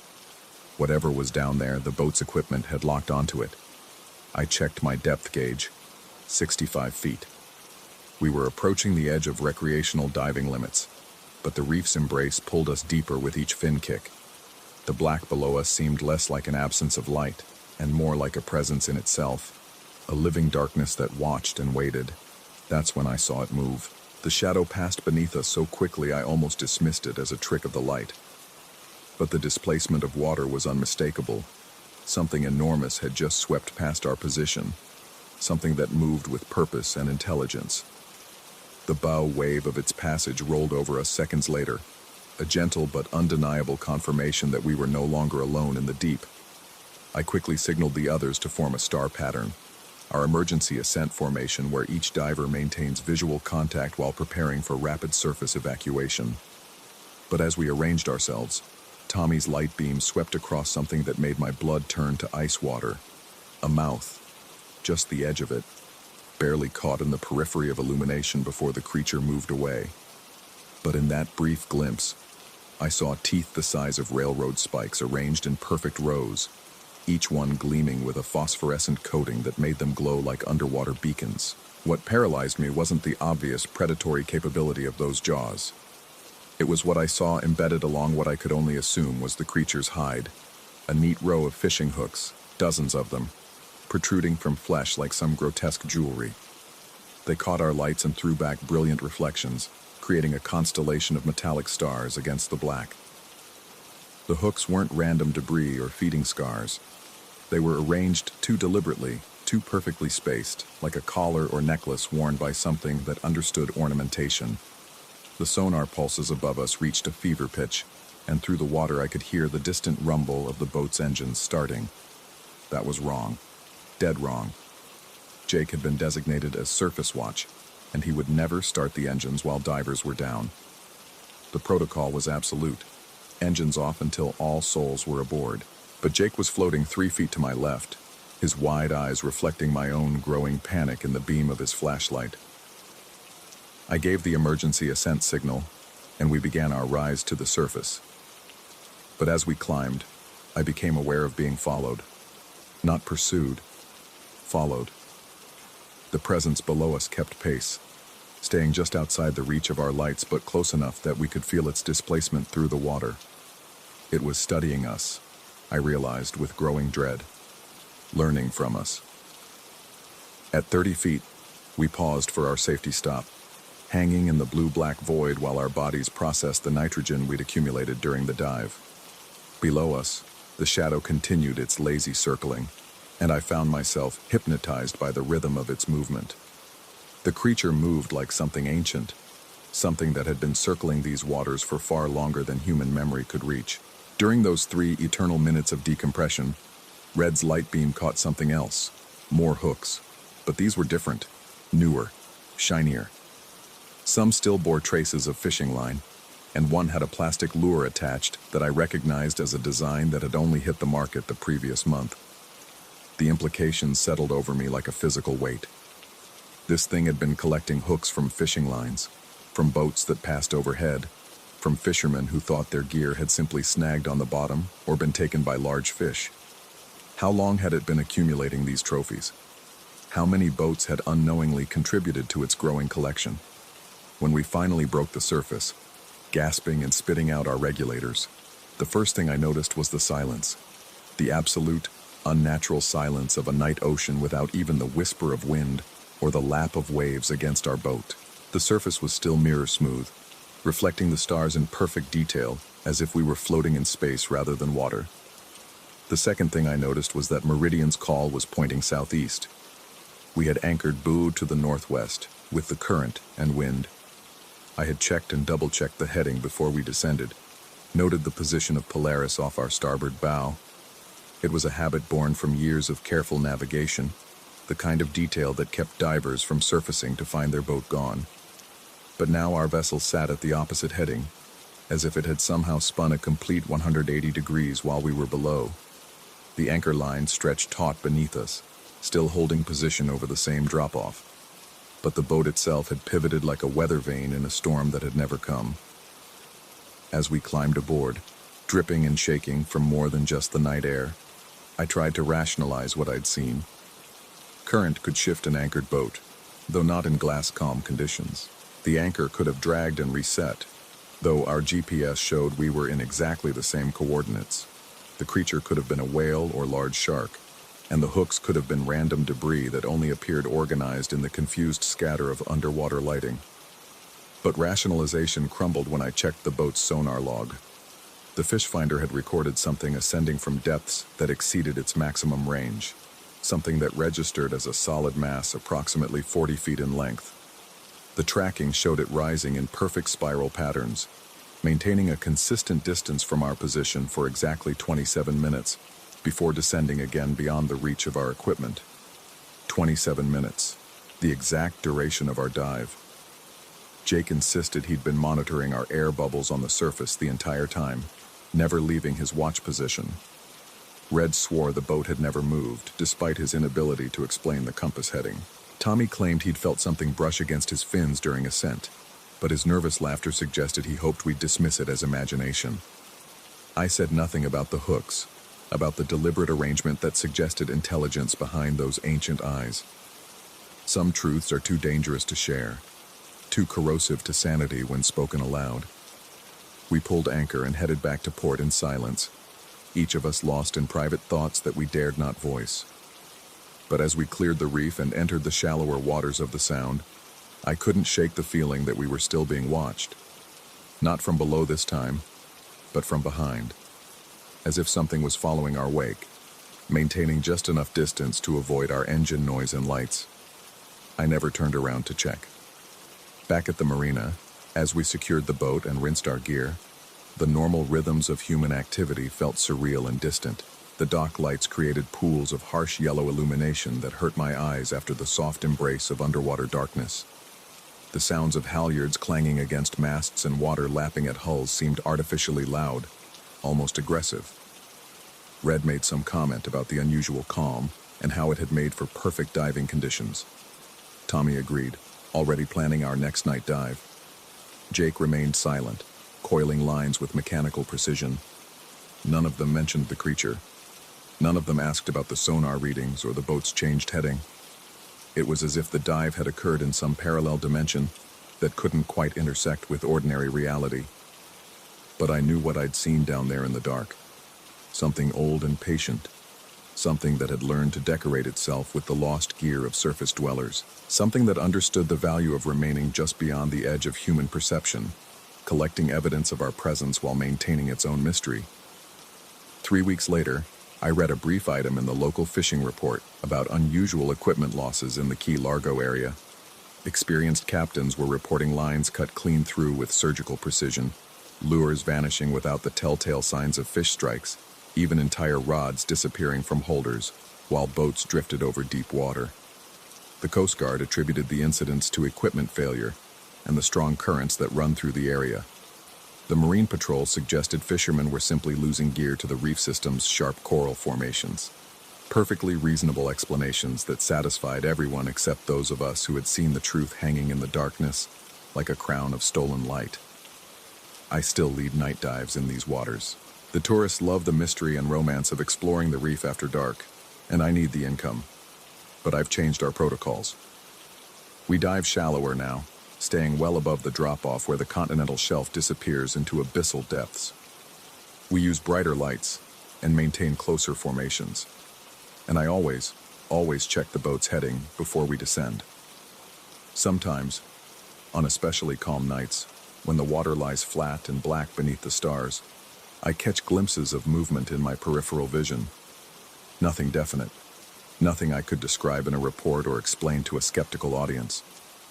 Just the suggestion of something large and patient, circling beyond the reach of our lights, adding to its collection one careful piece at a time.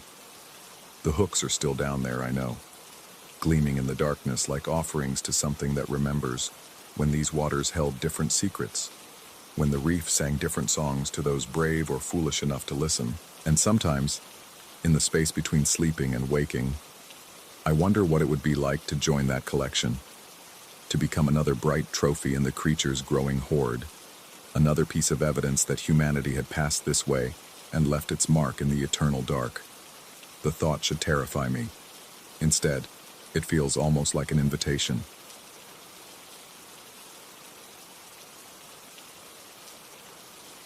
Story 8.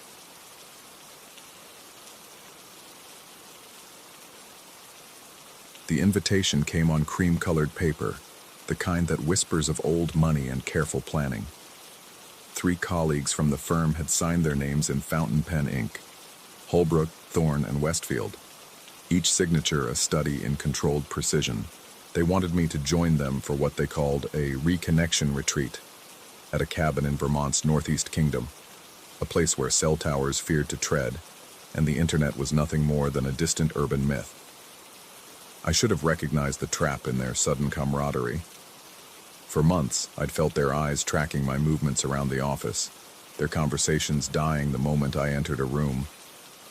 But the promise of isolation, of stepping away from the suffocating maze of corporate politics, proved too tempting to resist. I packed my bags on a Thursday evening, telling myself that 3 days in the wilderness might wash away the growing paranoia that had been clinging to my thoughts like smoke. The drive north took us through increasingly desolate stretches of highway, where convenience stores grew scarce, and the trees pressed closer to the asphalt with each passing mile. Holbrook drove with the steady concentration of a man following directions written in his own hand, while Thorne and Westfield maintained a conversation about quarterly projections that felt rehearsed, artificial.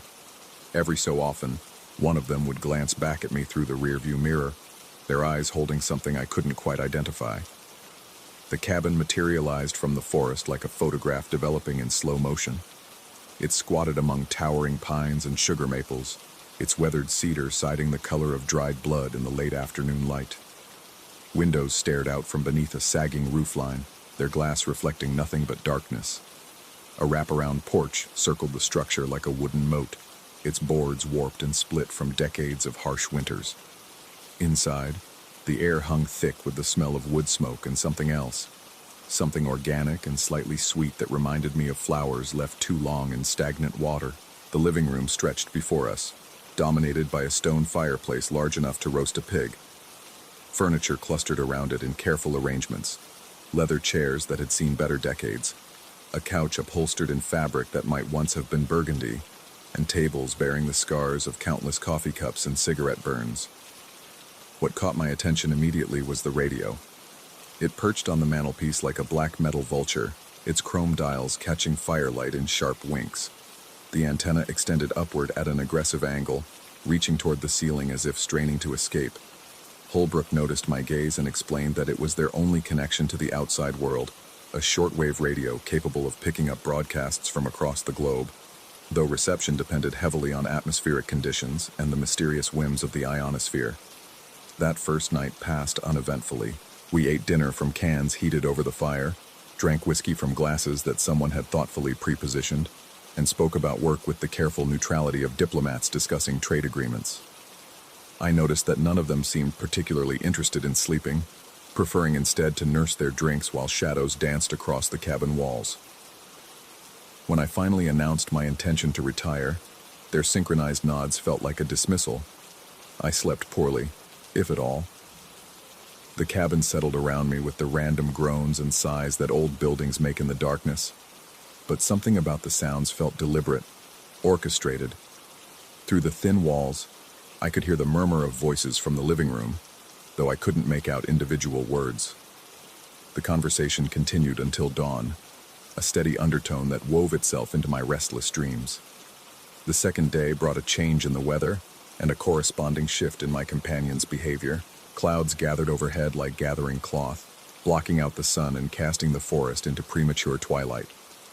Holbrook, Thorne, and Westfield moved around the cabin with newfound purpose, rearranging furniture and speaking in hushed tones that died whenever I approached. They claimed to be preparing for what they called the evening's activities, a phrase that made my skin crawl without any rational explanation. As darkness fell, they gathered me in the living room and explained their plan. It would be, according to Westfield, an exercise in trust and vulnerability. I would be blindfolded and seated in the center of the room while they read aloud from a collection of anonymous letters. Letters that they claimed contained honest assessments of my character written by people who knew me well. The point, Thorne explained with what might have been sincerity, was to help me understand how others perceived me, to break down the barriers that prevented authentic human connection. The logic felt flawed, even as they presented it, but something in their collective earnestness made refusal seem churlish. Perhaps it was the isolation working on my judgment, or maybe the whiskey had dulled my natural skepticism. Either way, I found myself agreeing to their proposal, even as every instinct screamed warnings I couldn't quite articulate. The blindfold was silk, expensive and opaque. It settled over my eyes like a second skin, instantly transforming the familiar cabin into a universe of sound and sensation. I heard the rustle of paper, the scrape of chair legs against wooden floors, and the subtle whisper of fabric as my companions settled into their positions around me. Holbrook began reading first, his voice taking on the measured cadence of a news anchor delivering particularly grim headlines. The letter he read painted me as ambitious to the point of ruthlessness, someone who would sacrifice friendships and principles for professional advancement. The specific details were uncannily accurate. References to office conversations I'd thought were private. Descriptions of strategies I'd never shared with anyone. Thorne followed with a letter that explored my supposed psychological instabilities, my tendency toward paranoid thinking and social isolation. The anonymous author seemed to know about my recent sleepless nights, my growing conviction that colleagues were plotting against me. How could a stranger have such intimate knowledge of my private struggles? Westfield's contribution was perhaps the most disturbing. The letter he read aloud described me as someone fundamentally disconnected from authentic emotion, someone who wore empathy like an ill-fitting costume while remaining essentially hollow inside. It spoke of specific instances when I'd failed to respond appropriately to others' pain, cataloging my emotional failures with surgical precision. But it was during Westfield's reading that the radio began to speak. At first, it was nothing more than static, the familiar white noise of electromagnetic interference that shortwave enthusiasts know well. But gradually, patterns emerged from the chaos. Voices, faint but unmistakably human, began threading their way through the static like smoke through a screen door. They spoke in fragments, single words and phrases that seemed to hang in the air long after the radio had moved on to other frequencies. My name came first, pronounced with crystal clarity despite the surrounding interference. Then coordinates, numbers that meant nothing to me but were delivered with the precision of a GPS announcement. Other names followed, people I recognized from work, from my neighborhood, from half-remembered encounters in coffee shops and grocery stores. The radio seemed to be conducting some sort of cosmic roll call, checking off names from a list I couldn't see. I asked about the radio, my voice sounding strange and muffled behind the blindfold. The reading stopped abruptly, and I could hear the shuffle of feet, the whisper of urgent consultation. Holbrook assured me that no one had touched the radio, that it sometimes picked up odd broadcasts late at night. Truckers, ham radio operators, even military communications bouncing off the atmosphere from thousands of miles away.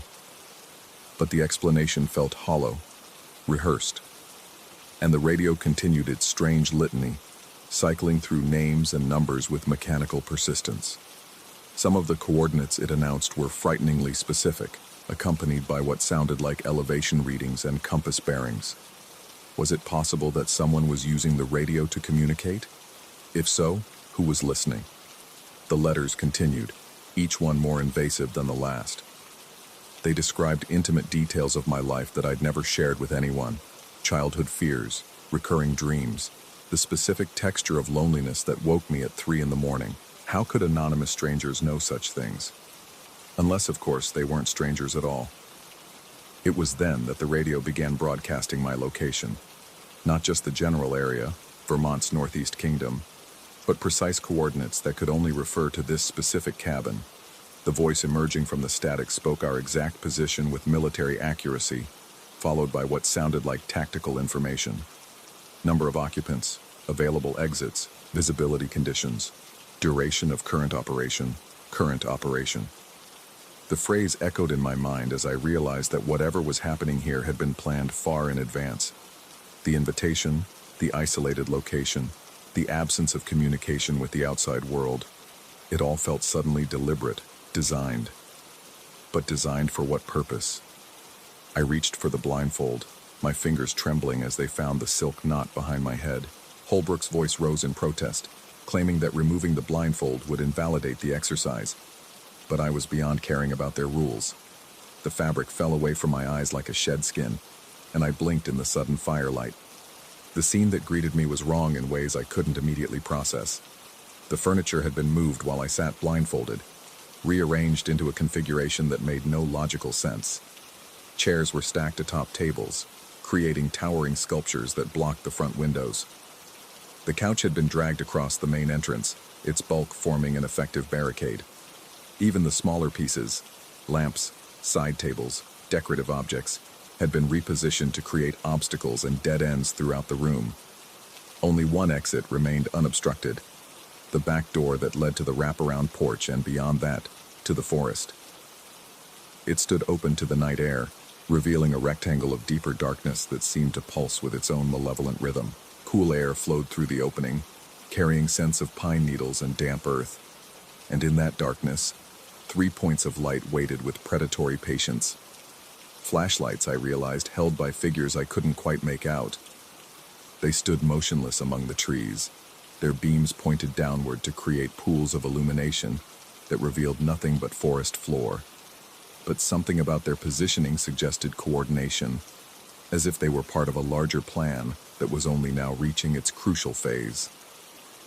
Holbrook, Thorne, and Westfield watched me with expressions that had shed all pretense of friendship. Their faces held the calm satisfaction of fishermen who just felt the first tug on their line. The letters lay scattered at their feet, blank pages, I now noticed, completely devoid of writing. The radio continued its broadcast, but now I could hear the mechanical quality underlying the voice, the subtle repetition that suggested a recording rather than live communication. It was a loop, I realized, playing the same sequence of names and coordinates over and over again. But why? And who was supposed to be listening? Outside, the 3 lights began to move. Not toward the cabin, but in a slow, deliberate pattern that reminded me of a search grid. They were sweeping the forest floor methodically, looking for something, or someone. The possibility that they were waiting for me to run suddenly seemed less like paranoid fantasy and more like cold reality. But if that was their plan, then staying inside the cabin was equally dangerous. My former colleagues had created a maze of furniture that funneled movement toward a single exit, and that exit led directly into whatever trap was waiting in the woods. I was trapped between calculated human malice and the unknown threats lurking in the darkness beyond. The radio's voice grew louder, more insistent. It began broadcasting what sounded like countdown sequences, numerical progressions that seemed to be marking time until some predetermined event. The numbers descended with metronomic precision, and with each digit, the temperature in the cabin seemed to drop another degree. I found myself backing toward the blocked windows, my hands searching desperately for any gap in the furniture barricade. But Holbrook, Thorne, and Westfield had been thorough in their work. Every potential escape route had been carefully sealed, leaving only the path they wanted me to take. The path that led into the woods, the path that led toward those waiting lights. As I watched, A fourth light appeared in the forest, then a fifth. The pattern was expanding, growing more complex. Whatever was happening out there involved more people than just the three figures I'd initially spotted. How many others were waiting in the darkness? How long had they been planning this moment? The radio's countdown reached single digits, and the cabin lights began to flicker. Not the random flutter of unstable electrical current, but a deliberate pattern that matched the rhythm of the broadcast. Someone, or something, was controlling the power supply, manipulating the environment to create maximum psychological pressure. And then the lights went out entirely. In the sudden blackness, I could hear movement around me. Not just my three companions, but other sounds that suggested additional presences in the cabin. Footsteps that were too numerous to account for, breathing that came from too many directions at once. The darkness had become populated with watchers, and I was the focus of their collective attention. The radio continued its broadcast in the blackness, its voice now the only constant, in a world that had lost all familiar reference points. But something about the transmission was changing. The mechanical quality was fading, replaced by something that sounded disturbingly organic, almost conversational. It began addressing me directly, not by name. That would have been too simple, too explicable. Instead, it spoke about my current situation with an intimacy that suggested direct observation. It described my elevated heart rate, my shallow breathing, the way my hands were shaking in the darkness. It knew things that no radio broadcast should know, details that could only come from someone who was watching me at that very moment. Outside, the lights had disappeared entirely. The forest had swallowed them without trace, leaving only an impenetrable wall of darkness beyond the open door. But somehow, that absence felt more threatening than their presence had been. At least when I could see the lights, I knew where the danger was located. Now, anything could be approaching through that blackness. The countdown reached 0, and silence descended over the cabin like a burial shroud. No radio, no movement, no sound of any kind except my own ragged breathing and the thunderous beating of my heart. Even the night sounds from outside, the insects and small animals that should have been providing a constant backdrop, had fallen silent. It was as if the entire forest was holding its breath, waiting for something to happen. And then I heard it. A single voice, coming from just outside the open door. Not through the radio this time, but carried on the night air itself. It spoke my name with casual familiarity, as if we were old friends meeting for coffee. The tone was warm, inviting, completely at odds with everything that had happened in the preceding hours. The voice belonged to someone I knew, someone I'd trusted, someone who, according to every rational measure of reality, shouldn't have been anywhere near Vermont. As footsteps approached the open door, slow, confident, unhurried, I realized that the real question wasn't whether what was happening to me was real or imagined. The real question was whether it mattered anymore. Reality had become negotiable, subject to revision by forces I couldn't understand or control. The footsteps reached the threshold, and a figure began to materialize from the darkness outside. But instead of relief or recognition, I felt only a deeper terror settling into my bones. Because if this person was here, in this place, at this moment, then everything I thought I knew about my life was about to be rewritten. And there would be no going back to the comfortable illusions I'd been living with. The figure stepped into the cabin, bringing with it the scent of earth and ending. Behind it, other shapes began to emerge from the forest. Not the 3 or 5 I'd counted earlier, but dozens of them, filling the darkness with a patience that felt eternal. I understood then that the retreat had never been about reconnection. It had been about collection, and I was exactly where I was supposed to be. Story 9. The dust hadn't settled from the Reno construction site when I stepped into the hotel lobby, my boots still caked with Nevada clay. The Riverside Inn squatted against the downtown skyline like a concrete tumor, its 70s architecture aging poorly under the desert sun. My company had booked me here for the week-long inspection, close to the site, they said, though I was beginning to question their definition of close, as the GPS had led me through increasingly desolate streets. The lobby smelled wrong. Not the typical mustiness of old carpet and industrial cleaner, but something sharper, metallic, like pennies left in stagnant water. The receptionist, a woman whose smile seemed painted on with the same precision as her burgundy lipstick, handed me a key card with fingers that lingered too long against mine. Her nails were chipped, I noticed. Small flakes of red polish scattered across the marble counter like dried blood.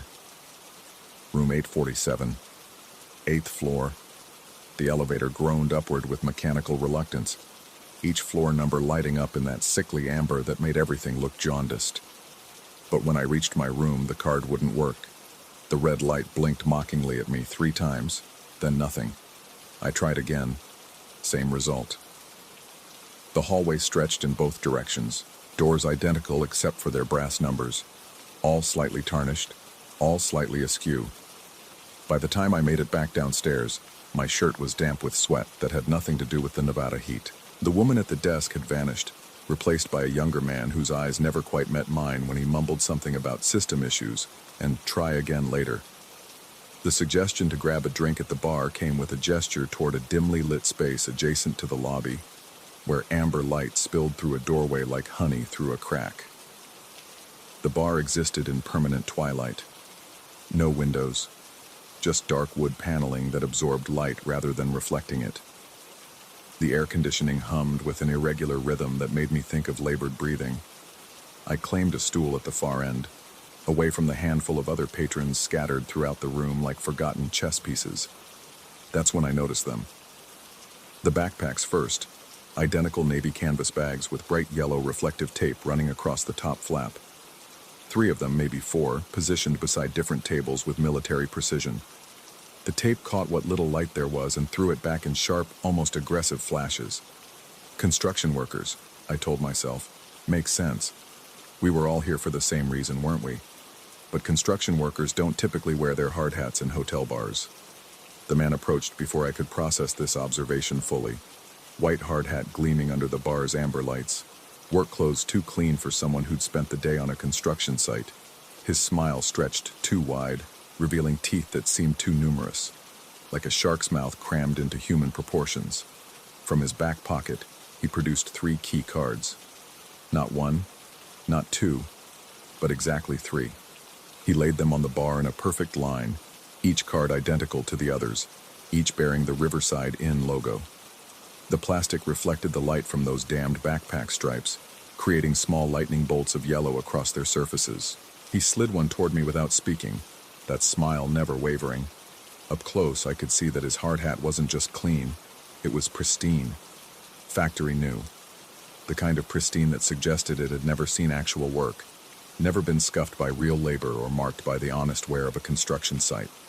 Thanks, but I've got one, I said, patting my shirt pocket where my malfunctioning keycard rested. My voice sounded strangely hollow in the space, as if the dark wood was absorbing that too. His smile flickered, just for a moment, like a television changing channels. Behind him, the bartender, a thin man with premature gray streaks and nervous hands, suddenly became very interested in the television mounted in the corner. He grabbed the remote with movements too quick, too jerky, and clicked through channels with mechanical precision until he reached static. Pure white noise static. The sound filled the bar like radio interference, drowning out the air conditioning's irregular breathing. The man with the hard hat was still smiling, still holding the key card extended toward me. His eyes, I realized, were the wrong color. Not wrong in any way I could articulate, but wrong in the same way that the lobby had smelled wrong, the same way the elevator numbers had looked wrong. They were blue, but not any blue that belonged in a human face. Arctic blue, frozen lake blue, dead winter sky blue. I stood up too quickly, the bar stool scraping against the floor with a sound like fingernails on concrete. I should get back to my room. The static from the television seemed to pulse, growing louder, then softer, like breathing, like the building itself was breathing. The man finally lowered the keycard, but those 3 plastic rectangles remained on the bar's surface, perfectly aligned, perfectly reflective, perfectly wrong. Walking away felt like moving through water. Each step required conscious effort, as if the air itself had thickened around me. The other patrons in the bar didn't look up as I passed their tables, but I could feel their attention like heat lamps focused on my back. The backpacks seemed to have multiplied. Now I counted 5, 6, all with that same yellow tape that cut through the darkness like warning beacons. The elevator was waiting for me, doors already open, as if it had been anticipating my return. I stepped inside and pressed 8, but the button didn't light up. Neither did 7, 6, 5, or any of the others when I tried them in growing desperation. The only button that responded was B, basement. It glowed with that same sickly amber light, pulsing gently like a heartbeat. The elevator began to move without me pressing anything. Down. Always down. I tried to pry the doors open, but they remained sealed, smooth metal that gave no purchase to my fingers. The floor indicator showed my descent in numbers that seemed to drop too quickly. 3, 2, 1, G, and then B. But we didn't stop at B. The indicator went dark, and still we descended. The mechanical breathing of the air conditioning was louder here, or maybe it wasn't air conditioning at all. Maybe it was the building itself, inhaling and exhaling like some massive organism. The elevator walls seemed to pulse in rhythm with it, expanding and contracting by fractions of inches that my eyes insisted they were seeing, even as my mind rejected the possibility. When the doors finally opened, they revealed a corridor that shouldn't have existed. The basement stretched ahead of me in impossible dimensions, wider than the hotel's footprint could accommodate, longer than the city block on which the building sat. Fluorescent lights flickered overhead in patterns that almost suggested Morse code, casting intermittent shadows that moved independently of their sources. The air smelled of concrete dust and something else, something organic and warm and familiar in a way that made my stomach turn. The corridor was lined with doors, each bearing a number that made no mathematical sense. Room 7, room 1. The brass numbers were tarnished like those upstairs, but here they seemed to writhe in the inconsistent light, twisting into shapes that hurt to look at directly. I walked because there was nothing else to do. Behind me, the elevator doors had closed, and the call button beside them didn't respond to my pressing, no matter how frantically I jabbed at it. My footsteps echoed in ways that suggested the corridor was both vast and cramped simultaneously, the sound bouncing back from surfaces that weren't quite where they appeared to be. The first door I tried was locked. So was the second and the third. But room 1 opened at my touch, revealing a space that defied architectural logic. The room was exactly identical to the bar upstairs. Same dark wood paneling, same amber lighting, same wrong atmosphere. But instead of bottles behind the bar, there were backpacks. Dozens of them, all identical, all bearing that yellow reflective tape that now seemed to pulse with its own internal light. And sitting at the bar, his white hard hat gleaming like a beacon, was the same man who had offered me the key cards. He turned at my entrance, that too wide smile spreading across his face like spilled paint. In his hands, he held 3 key cards. Behind him, the bartender was adjusting a television that showed nothing but static. I backed out of the room, but the corridor had changed. What had been a straight passage was now a maze of intersecting hallways, each one lined with those impossible doors, each one stretching into distances that made my eyes water. The fluorescent lights overhead had synchronized their flickering into a rhythm that matched my heartbeat. Or maybe my heartbeat had synchronized to match them. Room after room, I found the same scene. The bar, the backpacks, the man with the hard hat and his 3 key cards. Sometimes there were variations. The bartender's hair was a different color, or the television showed different static patterns. But the essential elements remained constant. Like a record skipping, repeating the same few seconds of music over and over until the repetition itself became a kind of torture. My phone had no signal down here. The time display showed numbers that couldn't be right. 2573, 1499, 642. The battery indicator fluctuated wildly, showing full charge, then empty, then charging symbols that weren't in any manufacturer's standard set. In what might have been the 15th iteration of the room, or the 50th, I finally spoke to the man with the hard hat. My voice came out as a whisper, barely audible over the television static that had become the soundtrack to this endless repetition. What do you want? His smile widened impossibly, revealing not teeth, but perfect white rectangles that caught the amber light and threw it back in precise geometric patterns. From his pocket, he produced 3 key cards and placed them on the bar with movements too fluid, too precise, like a machine programmed to mimic human gesture. "Room 847, he said, and his voice was the sound of concrete settling, of foundations shifting, of buildings growing tired and deciding to give up. "You wanted room 847. I picked up one of the key cards. It was warm to the touch, warm like living flesh, and the hotel logo seemed to move slightly when I wasn't looking directly at it. "This will get me to my room?" The static from the television grew louder, until it was all I could hear, all I could think. The man nodded, that terrible smile never wavering, and I understood that this was the choice I'd been brought here to make. Not between right and wrong, not between safe and dangerous, but between the nightmare I knew and the nightmare I didn't. I used the key card. The room it opened wasn't room 847. It wasn't any room that could exist in the physical world. It was my apartment back home, but wrong in every subtle way that mattered. The furniture was the same but positioned with mathematical precision. The photographs on the walls showed my face, but the eyes in those pictures were Arctic blue, frozen lake blue, dead winter sky blue. And on the coffee table, arranged in a perfect line, were 3 key cards from the Riverside Inn. I'm writing this now sitting in my apartment that isn't quite my apartment, looking at those key cards that I know I'll eventually have to use. The television shows nothing but static, no matter what channel I turn to. Outside my window, Reno stretches into the distance, but the construction site is gone. In its place is another Riverside Inn, identical to the first, and another beyond that, stretching to the horizon like an infinite series of reflections. The air conditioning breathes with that same irregular rhythm. In my closet, I found a white hard hat that I don't remember buying. It's factory new, pristine, the kind that has never seen real work. Sometimes in the static on the television, I can see the bar. The man is still there, still smiling, still waiting with his 3 key cards.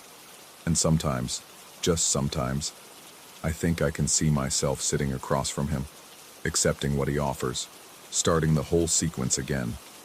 The key cards on my coffee table are warm to the touch. I think they're waiting for me to use them. I think I want to use them. I think I already have. Story 10. The first time it happened, I assumed it was an accident. I was rushing through the glass corridors of Building 7, my badge swaying against my chest with each hurried step, when I felt the sudden pressure, a firm touch against the plastic card, followed by the distinct scratch of pen on laminate. The sound cut through the ambient hum of climate control and distant keyboards like fingernails on a chalkboard. When I looked down, a thin red line had appeared across the top of my badge, precisely where my throat would be if the card were flush against my neck. The mark was deliberate, surgical in its precision, drawn with the kind of red ink that reminded me of the pens teachers used to grade papers in elementary school. I spun around, but the corridor stretched empty behind me, filled only with the soft blue glow of the LED strips embedded in the ceiling. The polished concrete floor reflected nothing but my own bewildered face. My footsteps echoed back at me as I walked toward the elevator bank, the sound seeming to bounce off surfaces that shouldn't have been able to produce such sharp reverberations. That was Tuesday. Wednesday brought the van ride. The shuttle system at our campus was a marvel of efficiency. Gleaming white vehicles that glided silently between buildings on predetermined routes, their interiors designed with the same minimalist aesthetic that defined our workspace. I usually sat in the 3rd row, left side, where I could watch the landscaped grounds roll past through windows tinted just dark enough to make the outside world seem like a perpetual twilight. I was alone that afternoon, or so I thought. The van had that particular quality of emptiness that large spaces possess when they're designed for crowds, but occupied by only one person. The seats behind me, upholstered in that neutral gray fabric that corporate designers seem to love, stretched back in perfect rows toward the rear exit. That's when I heard it. Breathing. Not my own. Mine was shallow and quick, the result of rushing to catch the shuttle before it departed. This was different. Deep, measured inhalations that seemed to sync perfectly with my own respiratory rhythm. When I held my breath, the sound continued for exactly 2 seconds before stopping abruptly. When I resumed breathing, it began again, matching my pattern with unsettling precision. I turned to look over my shoulder. The seats were empty, each one pristine and undisturbed. The breathing continued, now seeming to come from directly behind my left ear, so close I could almost feel the warm exhalation against my skin. My scalp prickled with the unmistakable sensation of being watched, studied, catalogued. The van glided to a stop at Building 12, and I practically launched myself through the doors before they had fully opened. Thursday morning brought the conversation with the security guard. I'd seen him before, a tall man with graying temples and the kind of patient expression that suggested he'd spent years listening to employee complaints about everything from parking assignments to broken coffee machines. He approached me near the main entrance, his steps deliberate but unhurried. The guard suggested in the gentle but firm tone that security personnel seem to master that I might want to vary my route for the next few days. Perhaps take the eastern pathway instead of my usual western route through the courtyard. Maybe use the stairs instead of the elevator. Just for a few days, he said, while they looked into some security concerns. When I asked what kind of concerns, his eyes shifted slightly to the left, not quite meeting my gaze. He mentioned something about reviewing camera footage, checking access logs, routine stuff. Nothing to worry about, he assured me, but it would be better if I mixed things up a bit. I wanted to ask about the red mark on my badge, about the breathing in the van, but something in his expression warned me against it.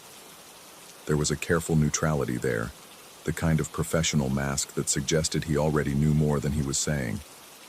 That night, I barely slept. Every sound in my apartment seemed amplified. The hum of the refrigerator, the tick of the wall clock, the settling of the building's frame. I found myself checking the locks on my door 3 times before finally crawling into bed. And even then, I couldn't shake the feeling that someone was taking notes about my behavior, documenting my routines with clinical precision. Friday morning, I discovered the room. I'd been following the security guard's advice, taking different routes through the building, when I got turned around near the testing labs on the 4th floor. The corridors in that section all looked identical. White walls, gray carpeting, numbered doors with small windows that revealed nothing but darkness beyond the glass. I was looking for a stairwell when I found the door that shouldn't have existed. Room 427B. The designation didn't match the numbering system used elsewhere in the building. I pressed my face to the small window, cupping my hands around my eyes to block out the hallway's fluorescent glare. Inside was my desk. Not a desk like mine, my actual desk, down to the specific arrangement of monitors, the coffee stain on the left corner that I'd never been able to completely clean, and the small succulent plant that my sister had given me 6 months ago. But it was wrong in ways that made my stomach clench with unease. The post-it notes scattered across the surface had been rewritten. I could see them clearly enough to recognize the familiar neon yellow squares, but the handwriting was different, neater than mine, more deliberate, as if someone had taken great care to improve upon my naturally hasty scrawl. The words appeared to be the same reminders and random thoughts I'd jotted down, but transformed into something that felt like a translation of my own mind into a foreign language. My chair was positioned at the exact angle I preferred, tilted back slightly and turned toward the right monitor. Even the small pile of receipts that I'd been meaning to file was there, though they were arranged in a neat stack instead of the haphazard collection I'd left behind. I tried the door handle. Locked. The corridor felt different when I stepped back from the window. The fluorescent lights seemed brighter, casting sharper shadows that created the illusion of movement in my peripheral vision. The climate control system had shifted to a different frequency, producing a low drone that seemed to vibrate through the floor and into my bones. I made it to the elevator without looking back, but I could feel the weight of observation following me, as if someone were taking careful notes about my pace, my posture, the way I kept glancing over my shoulder. Over the weekend, I couldn't stop thinking about the room. I found myself sketching the layout from memory, trying to recall every detail of how my desk had been recreated.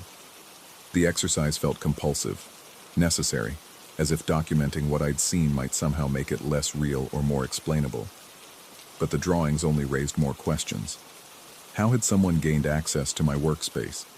Who had taken the time to study my habits so closely that they could recreate not just the physical arrangement of objects, but the subtle patterns of my daily routine? Monday brought new discoveries. My actual desk, the one in my assigned workspace, had been subtly altered. The coffee stain was gone, cleaned with a precision that my own half-hearted attempts had never achieved. The post-it notes were in my handwriting, but I couldn't remember writing some of them. Small reminders about meetings I didn't recall scheduling, phone numbers I didn't recognize, fragments of thoughts that felt like echoes of my own mental processes, filtered through someone else's interpretation. The succulent was thriving. In fact, it looked healthier than it had in weeks, its leaves fuller and more vibrant. I couldn't remember the last time I'd watered it. Tuesday, the red marks returned. This time I was ready. I'd positioned myself near a mirrored surface in the lobby, using the reflection to monitor my back while I appeared to read emails on my phone. When I felt the familiar pressure against my badge, I spun around immediately. Nothing, but in the mirror, I caught a glimpse of movement, a shadow that seemed to separate itself from the darker alcove near the reception desk, moving with a fluidity that suggested purpose rather than coincidence. I approached the alcove slowly, my footsteps muffled by the thick carpeting. The space was empty, but the air felt disturbed, as if someone had recently passed through. There was a faint scent, too, something clinical and sharp, like the smell of a doctor's office or a laboratory. When I checked my badge, the red line was there again.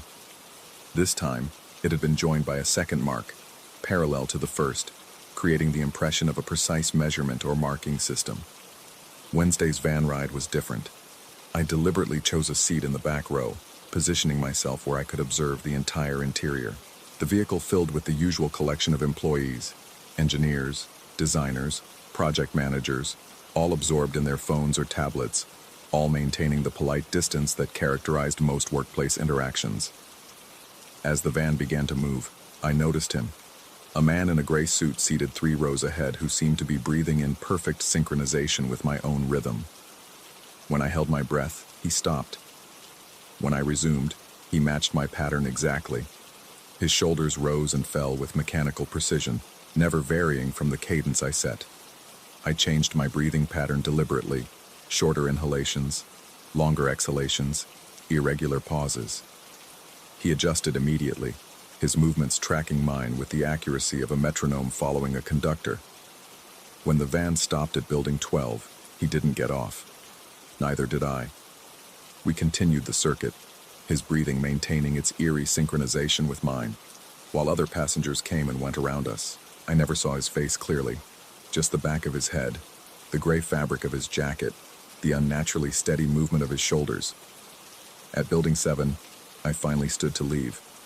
As I walked toward the exit, I caught a glimpse of his reflection in the van's darkened window. The face that looked back at me was familiar in a way that made my hands shake as I stepped onto the pavement. It looked like mine. Thursday brought the conversation I'd been dreading. The security guard found me again, this time near the coffee station on the 3rd floor. His expression was more serious now, concerned in a way that suggested the routine nature of our previous conversation had evolved into something more pressing. He mentioned reviewing the footage from the cameras positioned throughout the building. There were some discrepancies, he said, some unusual patterns that the system had flagged for review. Nothing alarming, he was quick to add, but enough to warrant a more thorough investigation. When I asked what kind of patterns, he paused for a long moment, studying my face with the intensity of someone trying to solve a puzzle. Sometimes, he said carefully, the cameras captured me in 2 different locations at the same time. The timestamps were identical, but the footage showed me in my office while simultaneously walking through the lobby or sitting in the cafeteria while also standing at the elevator bank. Technical glitch, he suggested, but his tone carried the weight of someone who wasn't entirely convinced by his own explanation. I wanted to tell him about the room, about the breathing, about the red marks that appeared on my badge with increasing frequency, but the words felt dangerous, as if speaking them aloud might transform something that existed in the uncertain space between real and imagined into something that demanded more definitive action. Friday, I decided to investigate. I returned to the fourth floor, to the corridor where I'd found room 427B. This time, I came prepared with a small flashlight and a smartphone camera, determined to document whatever I might find. The door was exactly where I remembered it, but the number had changed. 427C now, as if the room had shifted slightly along some dimensional axis that allowed for subtle alterations in its fundamental identity. Through the window, my desk was still there, but the arrangement had evolved. The post-it notes had multiplied, covering more of the surface in neat, orderly rows. The handwriting was becoming more like mine, not quite identical but closer, as if someone were practicing, refining their imitation through careful repetition. A new addition caught my attention. A notebook lay open beside the keyboard, its pages covered with what appeared to be observations about my behavior. I could make out fragments through the glass, timing notes, descriptions of my routines, sketches of my facial expressions in various situations. The handwriting was the same careful script I'd seen on the rewritten post-it notes. As I watched, a pen moved across the page. Not held by a hand, just a pen, writing by itself, recording observations in real time. The words appeared in measured strokes. Subject observing from hallway. Posture tense. Breathing elevated. Duration of observation. 43 seconds and continuing. I stepped back from the window, my heart hammering against my ribs. The pen continued writing, though I could no longer see the specific words being recorded. The weekend passed in a haze of sleepless hours and growing certainty that I was either losing my mind or caught in something far worse than simple paranoia. By Monday, the red marks on my badge had formed a complete outline around my neck. I showed up for work that morning with the grim determination of someone who had exhausted all rational explanations and was ready to confront whatever impossible truth awaited. The familiar routines of the office felt like performance art, going through the motions of normalcy, while something fundamental had shifted beneath the surface of ordinary reality. My desk looked exactly as I'd left it, except for one small detail. The notebook from room 427B was there, positioned where my usual notepad belonged. I opened it with trembling fingers. Pages and pages of observations, written in handwriting that was now indistinguishable from my own. Notes about my habits, my preferences, my responses to various stimuli.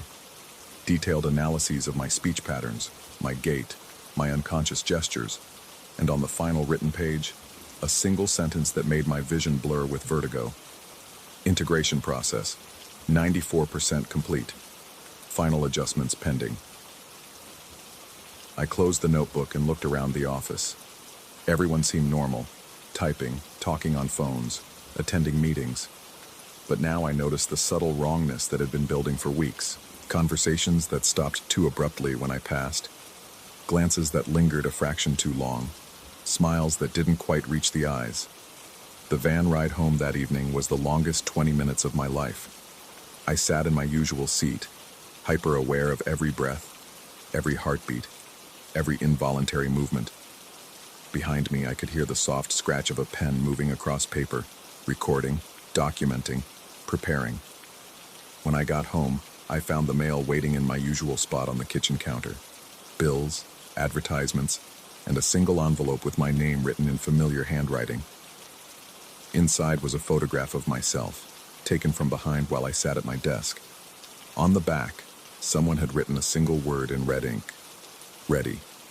I'm writing this now because I need to document what's happening before it's complete, before I can no longer distinguish between what I remember being and what I'm becoming. The red marks are gone from my badge, not cleaned away, but somehow absorbed, as if they were never meant to be permanent decorations but rather guidelines for a process I'm only beginning to understand. Tomorrow I'll go to work as usual. I'll take the van, sit at my desk, attend my meetings. I'll smile and nod, and contribute to conversations with the same voice, the same words, the same mannerisms that my colleagues have always known. But tonight, as I write these words, I can hear breathing that isn't mine coming from somewhere inside my apartment. Measured, deliberate inhalations that seemed to be teaching my lungs a new rhythm, preparing them for a different kind of existence. The integration process is nearly complete, and I'm no longer certain which one of us will wake up tomorrow morning.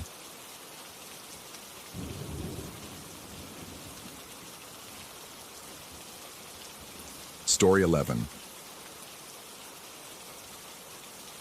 The Spanish moss hung like funeral shrouds from the live oaks lining Abercorn Street, filtering the afternoon light into sickly yellow patches that danced across the cracked sidewalk. I'd been living in Savannah for 3 months, renting the second floor of a Victorian row house that creaked with every breath of wind. The locals called it character. I called it unsettling. The house on the corner had earned itself a reputation among the neighbors, something about how it seemed to watch you walk by. Mrs. Whitmore from next door mentioned it the day I moved in, her voice dropping to a whisper as she nodded toward the imposing 3-story structure with its ornate ironwork and weathered brick facade. The windows reflected the afternoon sun like lidless eyes, and I understood what she meant. There was something deliberate about the way shadows gathered in its recesses, something that made your skin crawl if you stared too long. I hadn't planned on photographing it. The listing for my Honda needed pictures, and I'd parked out front purely by chance. The corner provided good lighting, and I needed to sell the car before my next rent payment. As I crouched down to capture the vehicle's profile, the camera's viewfinder swept across the house's second-floor windows. That's when I saw him. The face appeared so briefly I almost convinced myself it was a trick of light and shadow. But the camera doesn't lie, and when I reviewed the digital display, there he was, a man standing behind the lace curtains of the middle window. The resemblance struck me like a physical blow. Same jawline, same nose, same deep-set eyes. The only difference was the stubble covering his chin and cheeks, a 5 o'clock shadow I'd meticulously shaved off that very morning. My hand trembled as I lowered the camera. The window now showed only the pale curtains, motionless in the still air. I waited for movement, for any sign that someone lived in what appeared to be an abandoned house. The front yard was overgrown with weeds, and yellowed newspapers accumulated on the front porch like fallen leaves. No car sat in the driveway. No lights glowed behind any of the windows as evening approached. I took more pictures of the car, but my eyes kept drifting back to that second-floor window. By the time I finished, dusk had settled over the neighborhood like a heavy quilt, and the streetlights began their nightly vigil. The corner house seemed to absorb the darkness rather than be consumed by it, its bulk more felt than seen. Back in my apartment, I uploaded the photos to my laptop. The image quality was sharp, each detail rendered with digital precision. I zoomed in on the window until the pixels began to separate, studying the face that shouldn't have been there. The features were undeniably familiar. Not just similar, but identical. Same scar above the left eyebrow from a childhood accident. Same slight asymmetry to the ears. Even the way the hair fell across the forehead matched perfectly. The only explanation that made sense was a trick of reflection.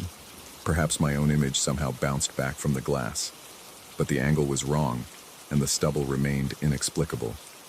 I'd shaved carefully that morning, checking twice in the bathroom mirror. My reflection now showed the same smooth jawline I'd seen in the morning. Sleep came fitfully that night. Every creak of the old house sent my heart racing, and twice I caught myself checking the locks on my apartment door. The sound of settling timbers took on ominous significance, and the wind through the moss-draped oaks outside my window whispered secrets I didn't want to understand. It was past midnight when I heard the first sound, a slow, deliberate scraping, like fingernails drawn across glass. The noise seemed to come from outside, from the direction of the corner house. I pressed my face to my bedroom window, but the angle only allowed a partial view of the neighboring structure. The street lay empty under the amber glow of the streetlights, and shadows pooled in doorways like spilled ink. The scraping came again, more pronounced this time, followed by what sounded like a window sash being raised. My skin crawled with the certainty that something was wrong, that the normal nighttime sounds of the neighborhood had been replaced by something deliberate and watchful. I grabbed a flashlight and crept downstairs, my bare feet silent on the worn wooden steps. The front door's deadbolt turned with a soft click, and I stepped onto the porch. The night air was thick with humidity and the cloying scent of jasmine.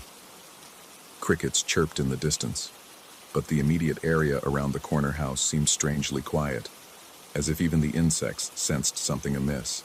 The flashlight beam swept across the house's facade, illuminating peeling paint and rust stains that looked like tears in the artificial light. The second-floor window, the same one where I'd seen the face, stood open. The lace curtains billowed gently in a breeze I couldn't feel, and the darkness beyond seemed deeper than it should have been. I walked closer, my heart hammering against my ribs. The front yard was muddy from an earlier rain shower, the soft earth holding moisture like a sponge. I shined the light down, looking for footprints, for any sign that someone had been moving around the property. The ground showed only the undisturbed impressions of raindrops and the meandering trails left by insects. But when I looked up at the open window, my blood turned to ice water in my veins. Handprints. 5 distinct finger marks pressed against the inside surface of the glass, as if someone had placed their palms flat against the window and pushed. The prints were fresh, clearly defined in the condensation that had gathered on the inner surface. No one could have made those marks from outside. I stood there for what felt like hours, the flashlight beam wavering as my hands shook. The logical part of my mind searched for explanations. Maybe someone was squatting in the house. Maybe the marks were old and only now visible due to the humidity. But the prints were too clear, too recent, and they matched the size and shape of my own hands perfectly. The curtains moved again, a subtle shift that could have been caused by air circulation inside the house, or by someone stepping away from the window. I called out, my voice barely above a whisper, asking if anyone was there. The only response was the distant sound of a car passing several blocks away. I retreated to my apartment, but sleep was impossible. Every shadow seemed to move independently, and the familiar sounds of the old building took on sinister overtones. I found myself checking and rechecking the locks, peering through the peephole until my eye ached from the strain. The next morning brought no relief. Exhaustion weighed on my shoulders like a lead blanket, and the mirror in my bathroom reflected hollow eyes and pale skin. I shaved carefully, as had become my ritual, but couldn't shake the feeling that I was being watched. The reflection seemed to linger a moment too long after I moved away, and twice I spun around, expecting to find someone standing behind me. The corner house looked different in daylight, less ominous, but somehow more wrong. The open window from the previous night was now closed, the lace curtains hanging motionless behind clear glass. No trace remained of the handprints I'd seen, as if they'd been carefully wiped away or had never existed at all. I made coffee with hands that trembled slightly and tried to focus on normal activities. The car photos needed to be posted online, and I had work calls to return, but concentration proved impossible. My eyes kept drifting to the corner house, and I found myself studying every window for signs of movement. By afternoon, the compulsion to investigate had become overwhelming. I walked to the city records office and requested information about the property. The clerk, a middle-aged man with kind eyes, seemed puzzled by my questions, but was helpful enough. The house had been empty for over a year, he explained, ever since the previous owner had moved to a nursing facility. No one else had access to the property. I asked about the owner's appearance, describing what I'd seen in the window. The clerk's expression grew strange, and he studied me with obvious confusion. The resemblance was remarkable, he admitted. Almost like looking at the previous owner 40 years ago. The man had lived alone in the house for decades, rarely venturing outside except for necessities. The temperature in the records office seemed to drop 10 degrees. I thanked the clerk and left quickly, my footsteps echoing in the marble hallway like gunshots. The afternoon sun felt weak and distant as I walked back toward home, and shadows seemed to follow me regardless of my direction. That evening, I positioned myself at my window with a clear view of the corner house.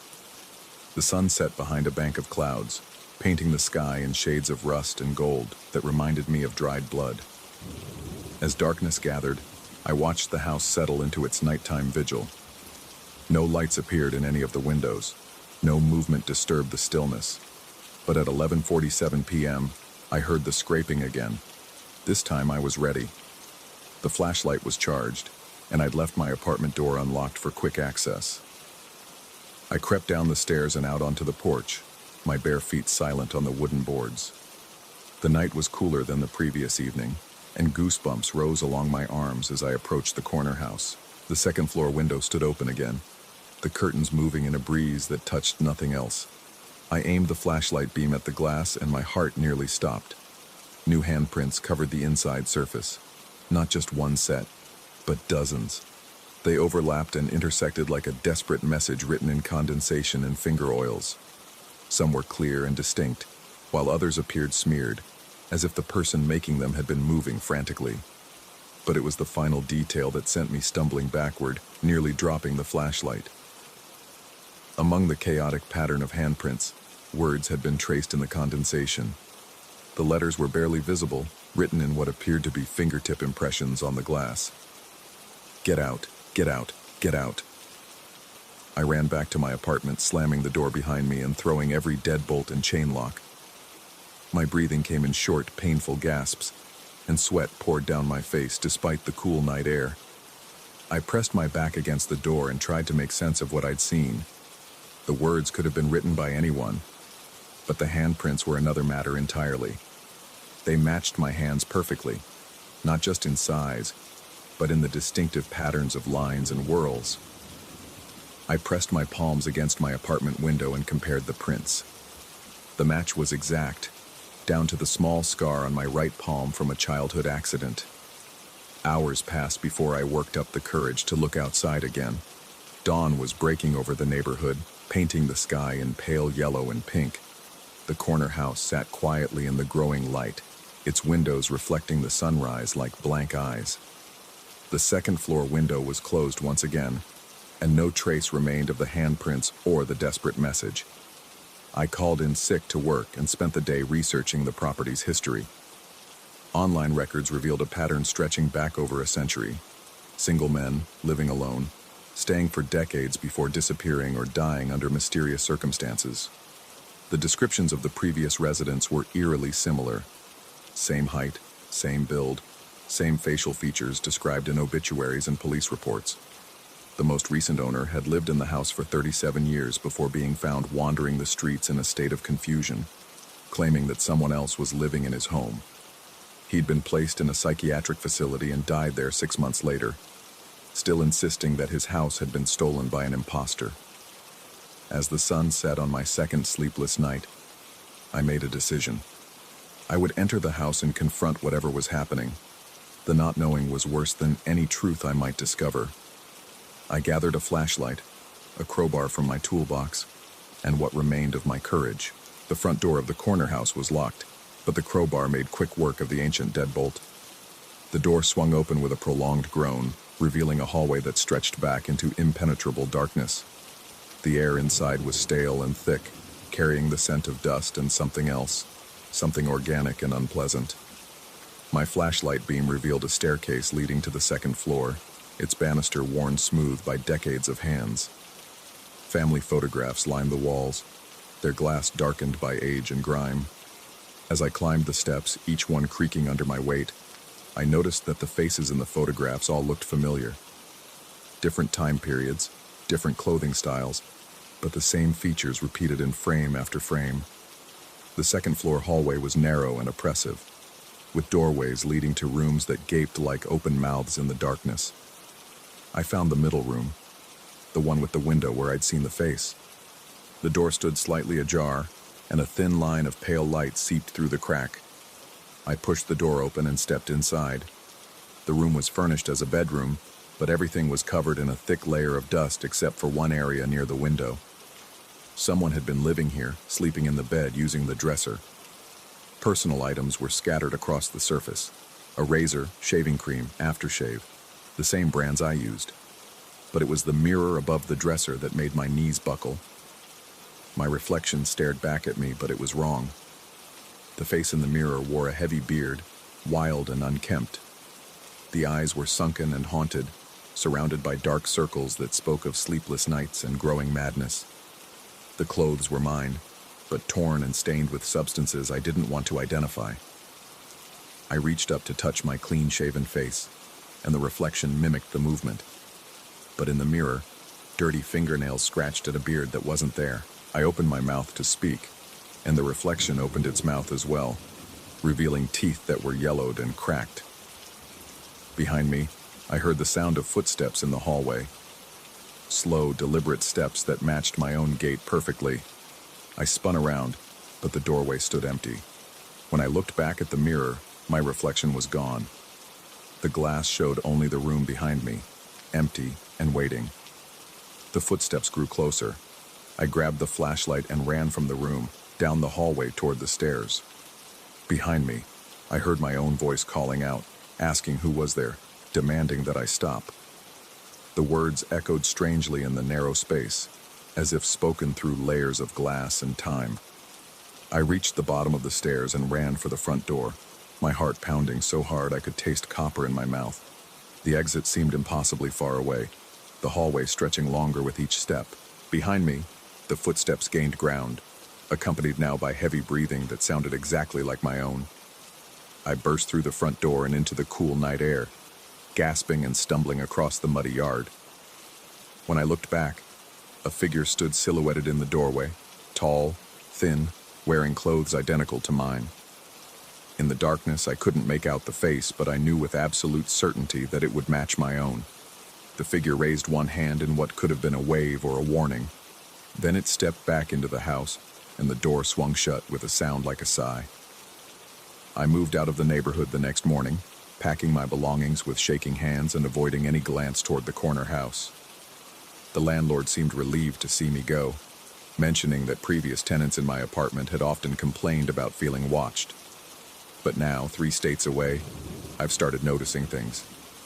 Neighbors who mention houses that look back, mirrors that don't quite reflect what they should.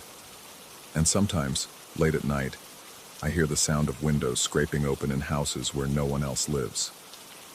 I've grown a beard since leaving Savannah, and I shave it off every morning with obsessive care. But each time I look in the mirror, it seems to take longer for my reflection to catch up with my movements.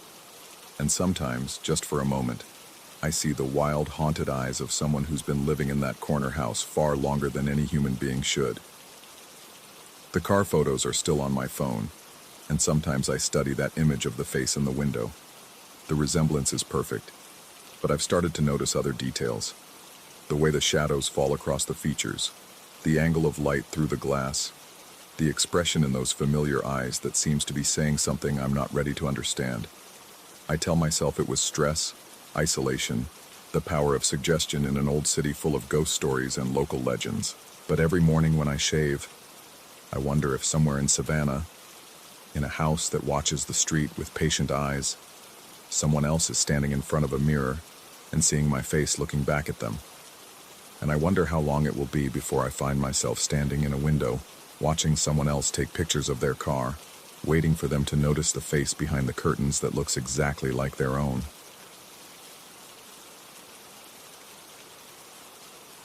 Story 12. The red sandstone walls of Zion pressed in around me like the ribcage of some ancient, slumbering beast. I'd been hiking alone for 3 hours, my boots finding purchase on the narrow trail that wound deeper into the canyon's throat. The October sun hung merciless overhead, turning the rock into a furnace that radiated heat in waves I could taste on my tongue. Metallic and dry, like blood and dust. I should have turned back when the other hikers disappeared from view an hour ago. Should have listened to the park ranger's warning about taking the unmarked spur trail that branched off from the main route. But something had pulled me forward, a compulsion I couldn't name, as if the canyon itself was calling. The silence here was absolute. Not the peaceful quiet of nature, but something heavier, more deliberate. Even my footsteps seemed muffled, swallowed by the towering walls that stretched up into narrow ribbons of blue sky. The air felt thick, pregnant with an expectancy that made my skin crawl. That's when it happened. The sensation that made me stop dead in my tracks. It started as a prickling along my spine, the unmistakable feeling of being watched. I turned slowly, scanning the empty trail behind me, the shadowed alcoves carved into the canyon walls, the twisted juniper trees clinging to impossible ledges. Nothing. Yet the feeling persisted, growing stronger with each passing second. But it wasn't the sensation of eyes upon me that froze my blood. It was the wrongness of the direction. The feeling wasn't coming from behind or above, where a predator might perch or a fellow hiker might observe. It was coming from below, from within the earth itself. I found myself staring at the trail ahead, where it curved sharply to the right around a massive pillar of stone. The path here narrowed to perhaps 3 feet wide, with a sheer drop to my left and the canyon wall rising impossibly high to my right. Something about that curve made my stomach lurch, a primal warning that urged me to flee. Instead, I reached down and picked up a small stone, no larger than a marble. Without fully understanding why, I threw it ahead, watching it arc through the air and disappear around the bend. The sound that came back made every muscle in my body tense. It wasn't the simple clatter of stone on stone I'd expected. Instead, there was a dry, rhythmic shaking, like a maraca filled with sand, or perhaps the warning of a rattlesnake. But underneath that familiar sound was something else, something that defied explanation, a scraping, as if something heavy was being dragged across rough stone. I stood frozen, my heart hammering against my ribs as the sounds continued for several long seconds before fading into the oppressive silence. Every instinct screamed at me to retreat, but curiosity, that fatal human flaw, compelled me forward. I edged toward the curve, each step deliberate and careful. As I rounded the bend, the trail opened into a small alcove carved naturally into the canyon wall. The space was perhaps 20 feet deep and half as wide, with walls that curved upward into shadow. And there, pressed into the red sandstone, were marks that made my breath catch in my throat. They looked like drag marks, but wrong in every conceivable way. Instead of running downward as logic would dictate, they climbed the wall in serpentine patterns, disappearing into cracks too narrow for anything substantial to pass through. The marks were fresh, so fresh that tiny fragments of sandstone still clung to the grooves, catching the filtered sunlight like glitter. I approached the wall with trembling hands, running my fingers along the strange furrows. The stone felt warm beneath my touch, warmer than the ambient temperature would explain. And as I traced the marks upward, following their impossible path, I noticed something that made my stomach drop. The furrows weren't carved into the stone. They were carved from within it, as if something had pushed outward from inside the solid rock. A sound behind me made me spin around, my heart racing. But the alcove was empty, the trail beyond silent and still. Yet I could have sworn I'd heard breathing, slow, deliberate, and far too large to belong to any creature I knew. The return hike to the visitor center passed in a blur of paranoid glances over my shoulder and frequent stops to listen for sounds that never came. By the time I reached the ranger station, the sun was beginning its descent toward the western rim of the canyon, painting the red walls in shades of amber and rust. The ranger behind the desk was a weathered man in his 50s, his face carved by decades of desert sun and wind. When I described what I'd found, his expression grew thoughtful, then troubled. "You took the spur trail past Weeping Rock?" he asked, his voice carrying a note I couldn't identify. I nodded, describing the narrow path that had led me to the strange alcove. The ranger was quiet for a long moment, his eyes fixed on something beyond the window. When he finally spoke, his words sent a chill through me, despite the lingering heat of the day. "We find snakes up there sometimes," he said slowly. "In crevices 50, 60 feet up the canyon walls. Places where no snake should be able to climb. Places where there's no food, no water, no reason for them to go." He paused, his weathered hands folding on the desk. "It's like they climbed up from inside the rock itself." I tried to laugh, to dismiss his words as folklore or exaggeration, but the sound died in my throat. The marks I'd seen, the wrongness of their direction, the heat radiating from stone that should have been cool in shadow. It all suddenly felt connected to something larger, something I didn't want to understand. "You're not the first hiker to mention strange sounds from that area," the ranger continued. "Of course, it could be wind through the rock formations. Sound carries funny in these canyons, plays tricks on the mind." But his tone suggested he didn't believe his own explanation any more than I did. That night, in my hotel room in Springdale, I found myself unable to sleep. Every time I closed my eyes, I saw those upward climbing marks, felt that unnatural heat beneath my fingertips. I researched the geology of Zion, learning about the Navajo sandstone that formed the canyon walls, about the millions of years of wind and water that had carved the labyrinthine passages. Nowhere did I find any explanation for what I'd witnessed. The next morning, despite every rational thought screaming against it, I returned to the trail. The hike to the alcove seemed shorter this time, the path more familiar. But as I approached the curve where I'd thrown the stone the day before, I noticed something that made my blood run cold.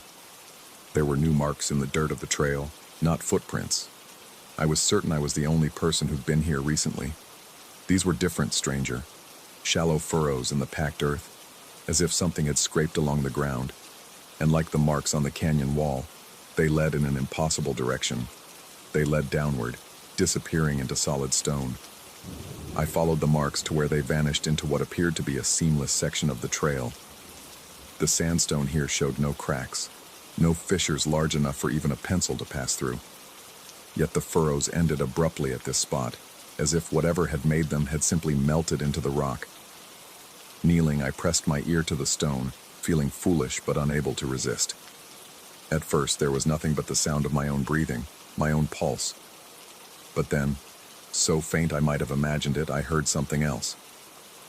Movement. Deep below, something was moving through spaces that shouldn't exist. I jerked back, my hand instinctively reaching for the small camping knife on my belt.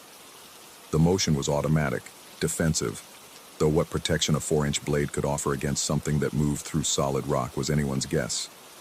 The afternoon sun had shifted, and the alcove around the bend now lay mostly in shadow. But as I approached it again, I noticed the temperature difference immediately. The space was noticeably warmer than the surrounding area, as if heated from within. The drag marks on the wall seemed more pronounced now, deeper, and there were new ones, fresh gouges that hadn't been there the day before. But it was the sound that finally broke my resolve. It started as a low vibration I felt more than heard, coming from everywhere and nowhere at once. The sandstone walls seemed to hum with it, a frequency that made my teeth ache and my vision blur slightly at the edges. And underneath that harmonic drone was the scraping again, closer now, more distinct. Something was moving through the rock, something large enough to displace stone, to create passages where none should exist. Something that was aware of my presence. I backed away from the alcove, my eyes never leaving the strange marks that now seemed to writhe in the shifting shadows. The scraping sound grew louder, more urgent, as if whatever was making it was trying to reach the surface, trying to reach me. The run back to the main trail was a nightmare of echoing footsteps and imagined pursuit. Every loose stone that clattered behind me sounded like something emerging from the depths. Every shadow seemed to move with purpose. By the time I reached the visitor center parking lot, I was drenched in sweat despite the cooling evening air. The ranger from the day before was just leaving his shift as I stumbled into the building. He took one look at my face and guided me to a chair, pressing a cup of water into my shaking hands. "You went back, didn't you?" he said quietly. I nodded, unable to trust my voice. "I've been working these canyons for 23 years, he continued, his voice so low I had to strain to hear him. "I've seen things that don't fit in any guidebook, heard sounds that don't match any animal we're supposed to have here. But that trail," he shook his head, "that trail is different. It's like the rock there is hollow, like something's made a home in spaces that aren't supposed to exist." He walked to a filing cabinet and pulled out a folder thick with papers. "These are incident reports from that area going back 15 years. Hikers reporting strange sounds, unusual heat signatures, marks in the stone that appear overnight. We've had geologists out there, acoustic specialists, even brought in some equipment from the university. Nothing conclusive, nothing that explains what people experience." I flipped through the reports with growing unease. The descriptions were remarkably consistent. The upward climbing marks, the heat from stone, the sounds of movement from below. But what chilled me most were the photographs. They showed the same alcove I'd visited, but from different time periods, spanning more than a decade. In each photo, the marks on the wall were different, in new locations, following new patterns, but always climbing upward, always defying gravity and logic. The interesting thing, the ranger said, watching me study the images, is that we've never found any evidence of conventional wildlife in that area. No scat, no shed skin, no remains of prey animals. It's like nothing natural wants to go there, or can survive there. I thought about the silence of the place, the absence of even insects or birds, the wrongness I'd felt from the moment I'd set foot on that spur trail. "What do you think is making these marks?" I asked. The ranger was quiet for a long time, his eyes fixed on the darkening canyon beyond the window. When he finally spoke, his words carried the weight of years spent confronting the inexplicable. "I think there are places in this world where the rules don't apply the way they should. Places where the boundary between what's solid and what's not, between what's possible and what's impossible, gets thin. Maybe what you found isn't an animal at all. Maybe it's something else entirely, something that doesn't need our kind of space to exist." That night, lying in bed as the desert wind howled through the canyon beyond my window, I tried to rationalize what I'd experienced. Heat mirages, acoustic illusions, the power of suggestion working on an isolated mind, all perfectly reasonable explanations for phenomena that had reasonable explanations. But sleep, when it finally came, brought dreams of movement beneath stone, of things that swam through solid matter as easily as fish through water, dreams of vast spaces carved not by wind and water, but by something that built its world by consuming the substance of ours. And in those dreams, I heard the scraping growing closer, more insistent, as if my presence at the alcove had awakened something that had been dormant for far too long. I left Zion the next morning, cutting my vacation short with excuses about work emergencies and family obligations. But even now, months later and hundreds of miles away, I find myself drawn to geology texts and cave systems, searching for explanations that remain stubbornly elusive. Sometimes, late at night when the house is quiet, I press my ear to the wall of my basement and listen. The silence here is different from the silence of the canyon. Normal, reassuring, empty of secrets. But occasionally, just occasionally, I think I hear something moving beneath the foundation. Something that scrapes softly against stone and concrete, working its way slowly upward through spaces that shouldn't exist. And I wonder if some things, once awakened, refuse to stay buried in the depths where they belong.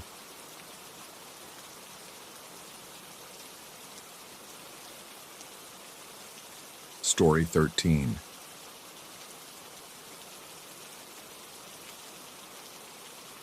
The fluorescent bulb in our shared dormitory hummed with that particular frequency that made my teeth ache.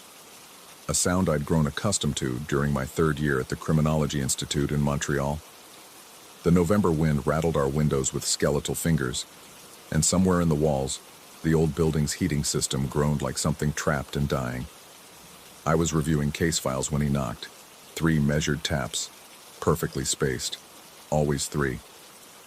My roommate stood in the doorway, that familiar half-smile playing at the corners of his mouth. In his hands, he held a manila folder thick enough to contain someone's entire life.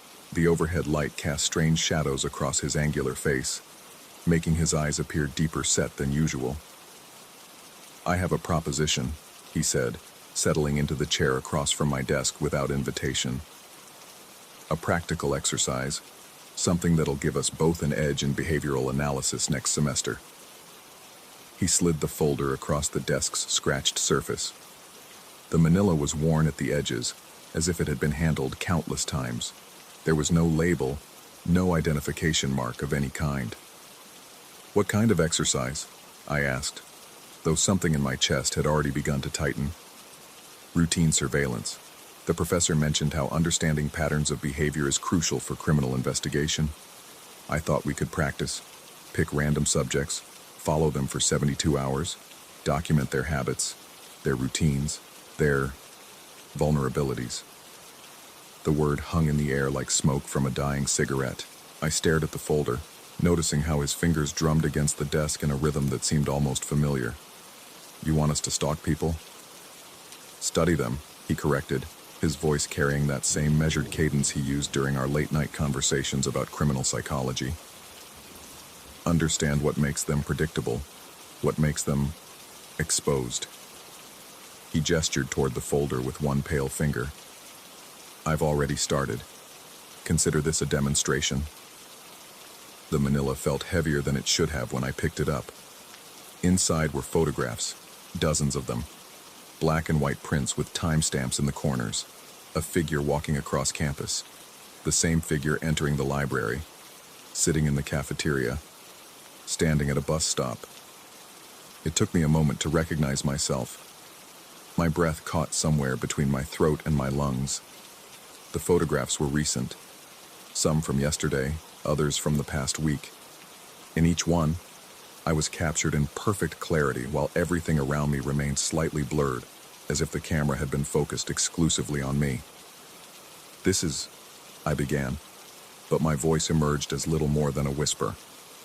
Comprehensive, he finished. 23 days of observation. Your patterns are quite fascinating, actually. I flipped through more pages. Detailed charts showed my daily schedule broken down to 15-minute increments. Monday through Sunday, color-coded by activity. Classes in blue, meals in red, library time in green. There were notations in the margins written in his careful handwriting. Subject always checks phone at 11:47 a.m. before entering Professor Chen's lecture and exhibits nervous gesture, touching left ear, when approaching social groups. How did you? My hands trembled slightly as I turned to a page titled Verbal Patterns and Recurring Phrases. Listed there, in meticulous detail, were things I said regularly, phrases I used when answering my phone, specific words I employed when frustrated, even the way I hummed under my breath while studying. But it was the last entry that made my skin feel suddenly too tight. When alone in room at night, subject mutters, "Not again," approximately every 47 minutes between 2 a.m. and 5 a.m. I had no memory of saying that, no recollection of any nighttime muttering. You've been watching me sleep? His smile widened, revealing teeth that seemed too white in the harsh fluorescent light.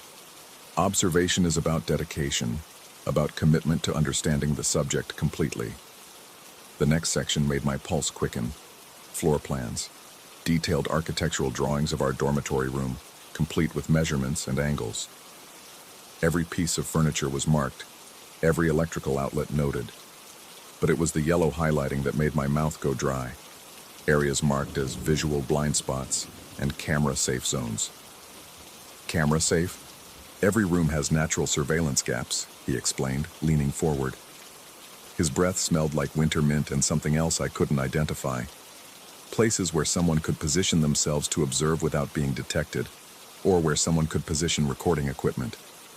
I stared at the yellow zones marked throughout our shared space, one behind my dresser, another in the corner near the window, a third, and my blood felt suddenly thick, positioned directly above my bed.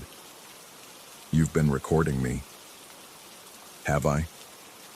His head tilted slightly, like a bird examining something curious. Or have I simply been documenting the possibility, the theoretical vulnerability? The folder contained more. Pages of personal information I'd never shared with him. My hometown address, my parents' names and occupations, my high school girlfriend's phone number, details about my childhood that I'd never mentioned to anyone at the institute. Where did you get all this?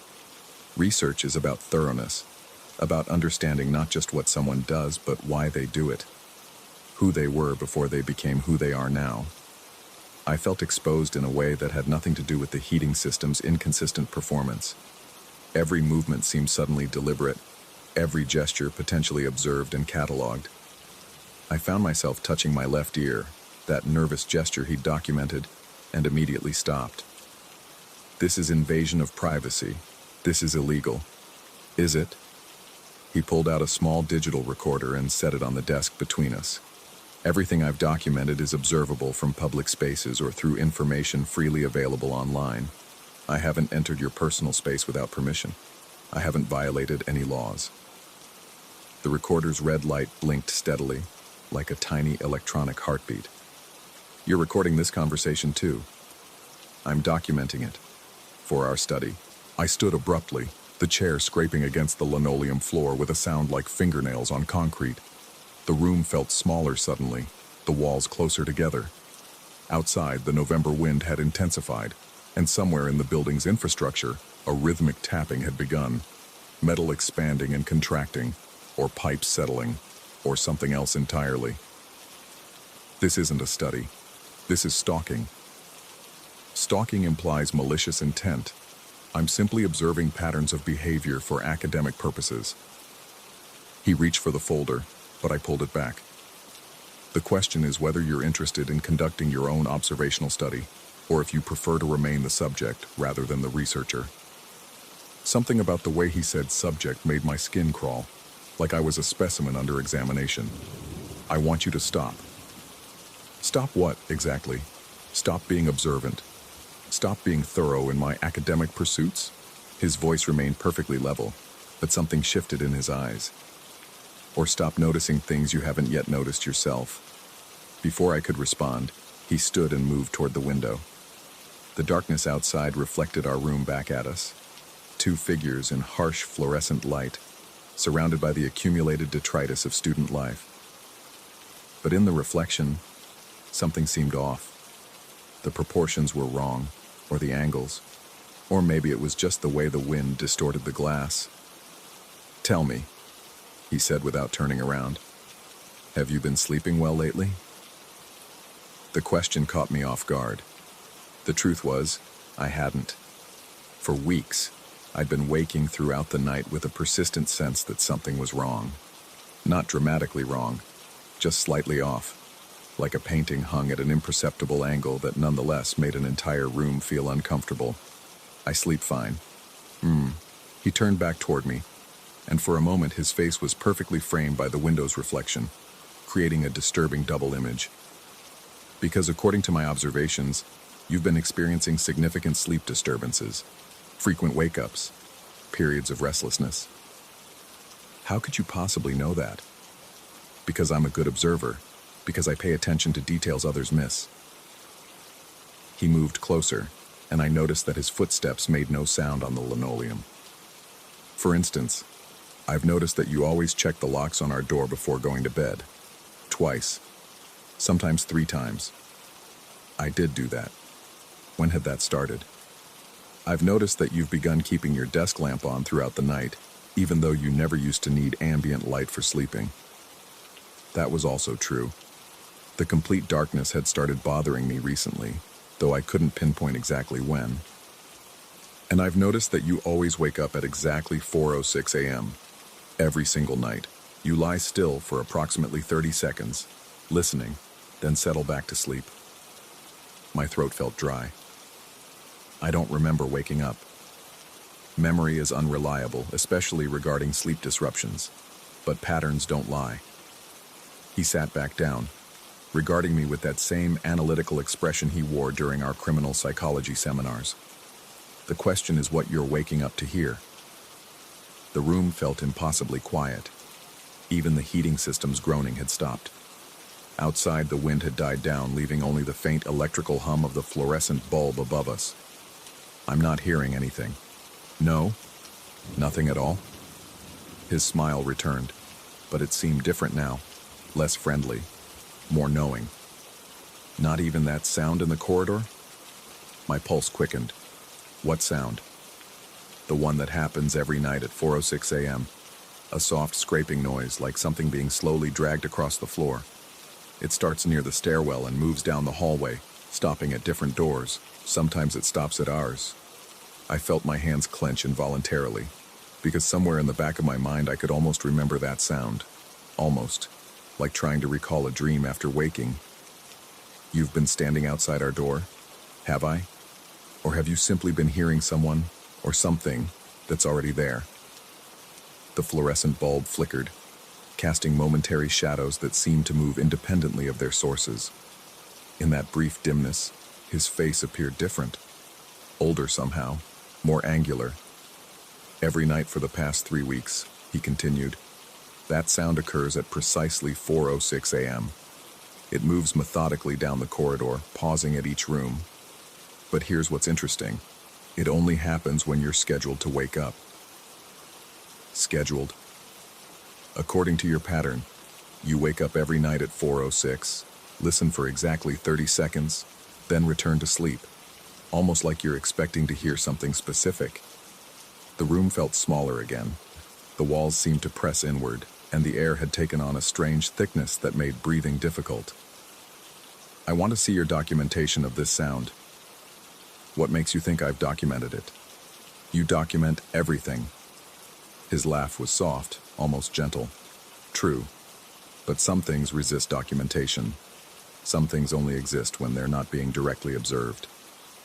He reached into his jacket and produced another folder, smaller than the first, but somehow more unsettling. However, I have documented your responses to it. This folder contained photographs taken in near complete darkness, infrared images showing our room at night. In each photo, I was lying in bed, clearly awake, head turned toward the door. The timestamps all read 4:06 a.m. How many cameras do you have in here? That's the wrong question. What's the right question? The right question is whether the cameras are recording what's actually happening, or whether they're showing us what we expect to see. I stared at the infrared images. In some of them, there appeared to be shadows in the corridor visible through the gap beneath our door. Shadows that seemed to move independently of any light source. There's something else, he said, his voice dropping to barely above a whisper. Something I haven't included in either folder. He reached into his pocket and produced a small digital audio recorder, different from the one still blinking on the desk. This is from last night, recorded from 4:05 to 4:08 a.m. He pressed play. For several seconds, there was only the ambient sound of our room at night, distant heating, muffled sounds from other parts of the building, the faint electrical hum I'd grown accustomed to. Then, at exactly 4:06, something else emerged from the background noise. A soft scraping sound, rhythmic and deliberate, something being dragged slowly across a hard surface. It moved closer, the sound growing more distinct, until it seemed to stop directly outside our door. For 30 seconds, silence. Then footsteps moving away, growing fainter until they disappeared entirely. You recorded this last night? I record every night. Why? Because, he said, rewinding the recording to play again, I wanted to understand what you're hearing, what you're responding to, what's making you wake up at exactly the same time every single night. The scraping sound filled our room again, seeming louder on the second playback, more defined, more deliberate. But here's what troubles me, he continued, stopping the recording. I've been awake every night at 4:06 a.m. for the past 3 weeks, listening for this sound, watching for any disturbance in the corridor. He leaned forward, his eyes reflecting the fluorescent light in a way that made them appear almost luminous. I've never heard it, not once, not even last night when this recording was made. The room fell silent again. Even the electrical hum seemed to have stopped. Outside, the campus had grown completely quiet, as if the entire world had paused to listen. That's impossible. Is it? Or is it simply improbable? He ejected the audio device and held it out toward me. The recording equipment captured something. The camera showed you responding to something. But I, sitting 3 feet away from you, experienced nothing at all. I took the recorder, noting how cold the metal felt against my palm. What are you suggesting? I'm not suggesting anything. I'm simply presenting data and allowing you to draw your own conclusions. He stood and moved toward his side of the room, gathering his materials. But I am curious about one thing. What? Tonight, when you wake up at 4:06 a.m., and you will wake up, because the pattern is remarkably consistent, I want you to do something different. He paused at his desk, organizing the folders with the same methodical precision he used for everything. Instead of lying still and listening for 30 seconds, I want you to get up, open the door, look into the corridor and tell me what you see. Why? Because, he said, settling into his desk chair and opening a textbook as if our conversation had been nothing more than casual academic discussion, I have a theory about what's happening to you, about what's been happening for much longer than 3 weeks. What kind of theory? He looked up from his book, and in the harsh fluorescent light, his features seemed sharper, more predatory. I think something has been watching you far longer than I have. Something that's very interested in your routines, your patterns, your vulnerabilities.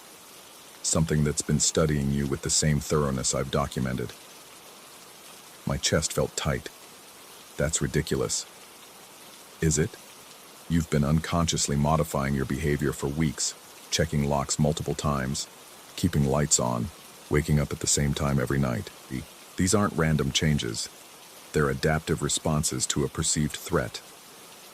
He turned back to his textbook, but continued speaking in that same measured tone. The question is whether the threat is real, or whether your mind is creating patterns to explain sensations you can't rationally understand.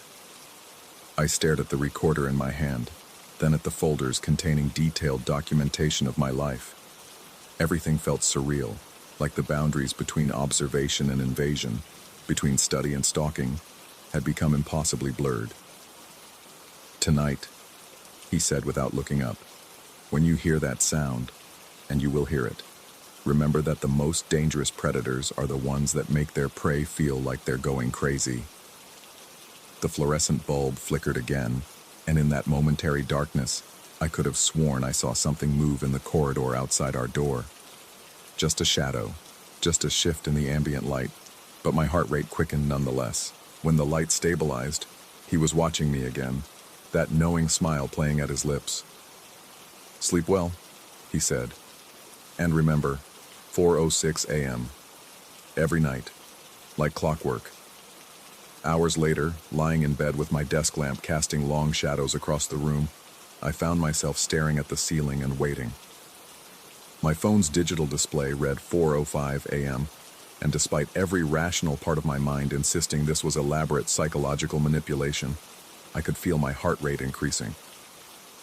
4:06 a.m. arrived like an appointment I'd forgotten I'd made. I woke, though I had no memory of falling asleep, to the sound of something moving in the corridor outside our door. Soft scraping, rhythmic and deliberate, exactly as recorded. But this time, instead of lying still and listening, I found myself sitting up in bed. Across the room, my roommate was apparently asleep, his breathing steady and undisturbed. The sound continued, moving closer to our door, then stopping directly outside. For 30 seconds, perfect silence. Then, against every instinct screaming at me to remain motionless, I stood up and moved toward the door. The floorboards creaked under my weight, and I froze, certain I'd wake my roommate. But his breathing pattern never changed. I reached for the door handle, my hand trembling slightly. Through the gap beneath the door, I could see a shadow that seemed too dense, too deliberate to be natural. I turned the handle slowly, the mechanism clicking softly in the darkness. The corridor was empty, but on the floor directly in front of our door was a manila folder, identical to the ones my roommate had shown me earlier. This one, however, had my name written across the tab in handwriting I didn't recognize. I picked it up and stepped back into our room, closing the door behind me. My roommate remained motionless in his bed, but something about his stillness seemed too perfect, too controlled. Inside the folder were photographs of me sleeping, dozens of them, taken from angles that should have been impossible given the layout of our room. In each image, I was alone in my bed, but the shadows on the walls formed shapes that suggested the presence of someone, or something, just outside the camera's range. At the bottom of the stack was a single sheet of paper with a message written in that same unfamiliar handwriting. "Thank you for participating in our study. Your behavioral patterns have been fascinating to observe. We look forward to continuing our research." It was signed with a name I'd never seen before, but as I read it, I realized something that made my blood feel like ice water in my veins. The signature was in my own handwriting. I looked across the room at my roommate, still apparently sleeping peacefully. But in the dim light from my desk lamp, I could see that his eyes were open, watching me with that same analytical expression he'd worn during our conversation. "Did you also hear the sound of the cutting in the corridor at 4:06? He asked quietly, his voice carrying easily across the room despite its softness. I looked down at the folder in my hands, then back at him. "What cutting?" His smile was barely visible in the darkness, but I could hear it in his voice.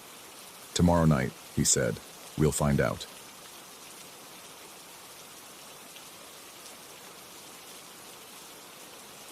Story 14.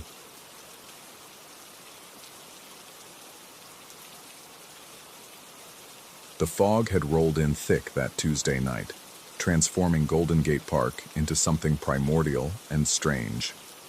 I should have turned back when the streetlights became distant halos bleeding through the mist, but insomnia had driven me from my apartment again, and the bike rides were the only thing that quieted the restless churning in my mind. 3 weeks since the promotion at the architectural firm, 3 weeks since the sleepless nights began. My doctor had suggested exercise, fresh air, routine. What he hadn't mentioned was how the darkness could swallow a person whole, how the familiar could become alien when filtered through exhaustion and pharmaceutical fog. The path around Stowe Lake stretched before me like a question mark, barely visible through the shifting gray. My bike's LED headlight carved a narrow cone through the murk, illuminating patches of eucalyptus bark and glimpses of water that seemed to move independent of any wind. The silence was complete, except for the soft whir of my wheels and the occasional distant hum of late-night traffic on the great highway. That's when I first heard the bells. Soft at first, almost melodic, like wind chimes caught in a gentle breeze. But there was no wind. The fog hung motionless, dense as cotton, and the sound seemed to drift from the direction of the lake itself. I slowed my pace, coasting now, listening. The bells weren't random. There was a pattern, a deliberate rhythm that spoke of human intention. 3 quick chimes, pause. 2 long ones, pause. Then a cascade of rapid notes that faded into the mist. It repeated, exact and precise, like a coded message transmitted across impossible distances. My rational mind cataloged explanations. Late-night joggers with reflective gear that jingled, maintenance workers, some kind of automated park system. But my gut, that primitive alarm system that evolution had gifted our species, was already screaming warnings. I dismounted and walked my bike closer to the water's edge, following the barely visible path that hugged the lake's perimeter. The fog seemed to thicken with each step, until I could barely see 5 feet in any direction. My world contracted to the small circle of illumination from my headlight and the steady pattern of those impossibly clear bells. That's when I saw the first silhouette, a figure on a bicycle, motionless about 20 yards ahead, positioned between the path and the water. Even through the fog, I could make out the distinctive outline of a long cape or cloak that hung from the rider's shoulders, black against the slightly lighter gray of the mist. The figure faced the lake, perfectly still, as if waiting. I stopped, thumb finding the button on my headlight to dim it. The last thing I wanted was to announce my presence to whatever midnight gathering this was. But as I watched, more shapes emerged from the fog, not approaching, simply materializing, as if they had been there all along and the mist had finally deigned to reveal them. 7 figures in total, all on bicycles, all wearing those same flowing black capes. They had arranged themselves in a precise semicircle along the lake's edge, their bikes pointed toward the water like compass needles drawn to some magnetic force beneath the surface. The bell pattern changed. What had been a gentle, almost random chiming became something more complex, more urgent. Each figure seemed to have their own bell, and they were playing in concert now, creating harmonies that shouldn't have been possible with such simple instruments. The sound carried across the water and returned, echoing back with a clarity that defied the fog's muffling effect. But it wasn't just echoing. As I listened, straining to understand what I was witnessing, I realized the sounds coming back weren't quite the same. They were responses, counter-melodies that suggested another group somewhere across the lake, hidden in the mist, answering the calls of the caped riders. My throat went dry. The logical part of my mind scrambled for explanations, acoustics, echo effects, maybe another group of whatever these people were on the far shore, but there was something about the precision of it, the way the responding bells seemed to know exactly when to chime, that made the hair on my arm stand up beneath my jacket. I crept closer, wheeling my bike as quietly as possible. The fog provided cover, but it also distorted distances. What looked like 20 yards might have been 50 or 10. The figures remained motionless, their attention focused entirely on the water and their strange musical communication with whatever lurked in the mist across the lake. From this closer vantage point, I could see that the capes weren't quite right. They hung too perfectly, without any suggestion of a body beneath. No shifting weight, no slight movements that would indicate breathing. Even the most disciplined person would show some sign of life, some micro-adjustment or unconscious fidget. These figures were absolutely still, like statues draped in black cloth. The bell pattern shifted again, becoming more frantic, more insistent. The responses from across the lake came faster now, overlapping with the original calls until the air filled with a chaotic symphony of metallic voices. And underneath it all, I began to hear something else, a low humming that seemed to rise from the water itself, as if the lake were singing along.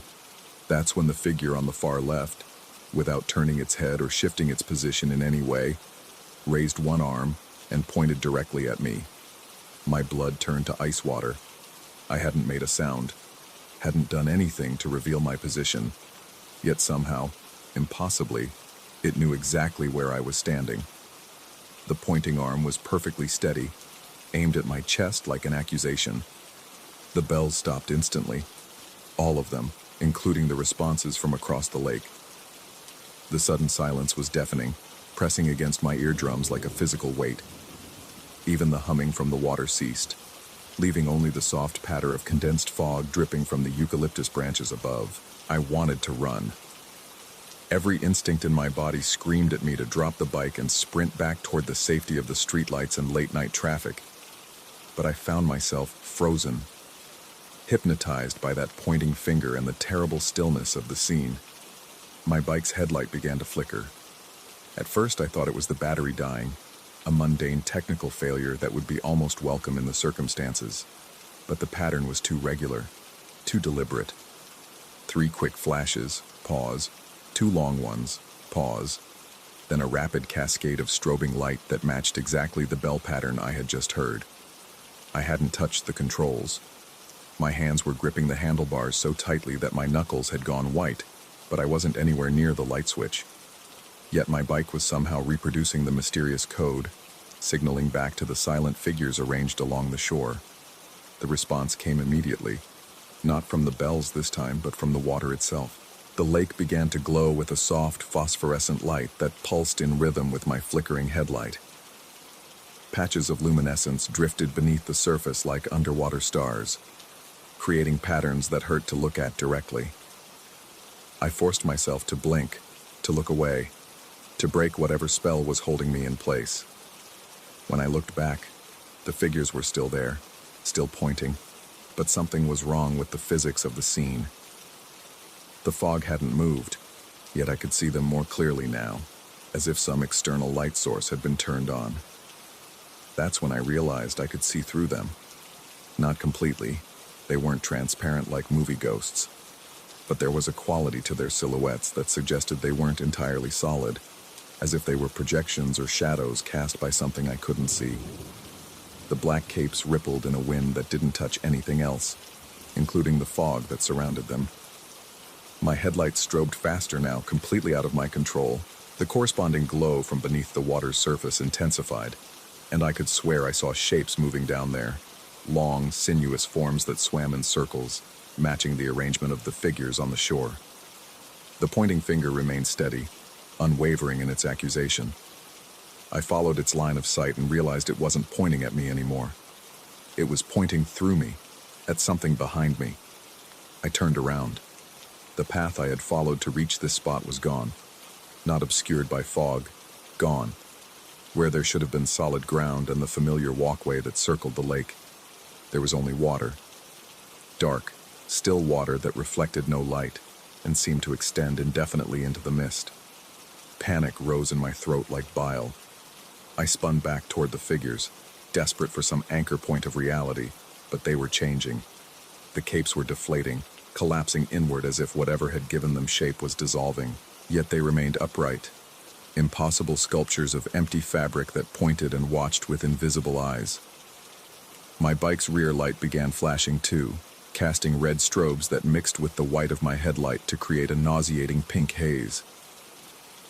The water around me, because it was around me now, I was somehow standing on its surface, pulsed with increasing urgency. I looked down at my feet and saw that I was indeed standing on the lake's surface, my bike somehow balanced on water that felt solid as concrete. The phosphorescent shapes swam in lazy circles beneath me, and I could make out details now that made my stomach lurch. They were bicycles, dozens of them, ridden by figures in black capes that billowed through the water as if it were air. The underwater riders were looking up at me through the liquid medium, their bells still somehow audible despite being submerged. The sound reached me muffled and distorted, like music played through cotton, but the pattern was unmistakable. The same coded sequence that had drawn me to this impossible place. Above the surface, the empty capes were folding now, collapsing completely until they lay flat against the handlebars of abandoned bicycles. 7 bikes, perfectly arranged, with no sign that anyone had ever been riding them. My lights began to strobe in perfect synchronization, white and red pulses that seemed to trigger responses from the depths. Each flash revealed more details of the underwater procession, endless ranks of caped figures pedaling through the liquid darkness, their bells creating a symphony that existed in some space between sound and silence. I understood then that I was being invited to join them. The pointing finger had been an invitation, not an accusation. The coded bell patterns were instructions, a language that my bike's lights were somehow fluent in despite my ignorance. The surface beneath my feet began to soften, to ripple with the promise of descent. The underwater riders slowed their endless circling and turned to face me, their invisible faces tilted upward in expectation. My rational mind, that stubborn survivor of 3 weeks without proper sleep, offered one last desperate explanation. Hallucination brought on by exhaustion and the medications I'd been taking for insomnia.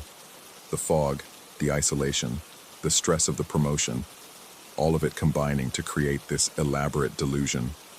But if it was a hallucination, why could I feel the water beginning to accept my weight? Why could I taste copper in the air, hear harmonics in the bells that no human instrument could produce? The lights on my bike pulsed faster, more urgently, as if time were running out for whatever choice I was supposed to make. The empty capes on the shore rustled without wind, and the underwater procession began to move again, cycling past me in stately parade. I closed my eyes and made my decision. When I opened them, I was standing on the familiar path around Stowe Lake, fog swirling around me but no longer impenetrable.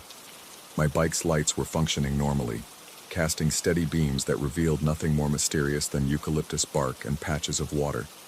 No figures, no bells, no glowing water or underwater riders.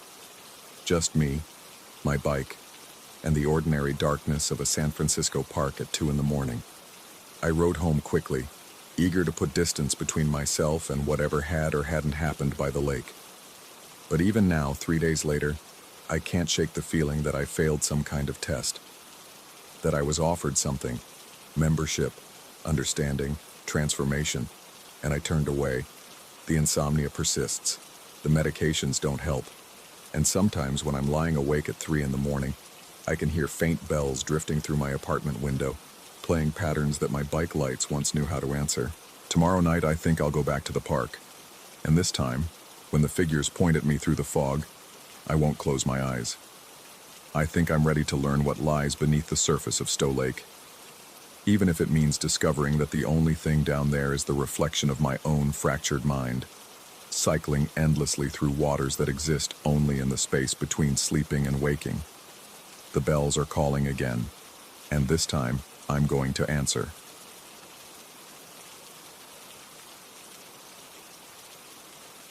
Story 15.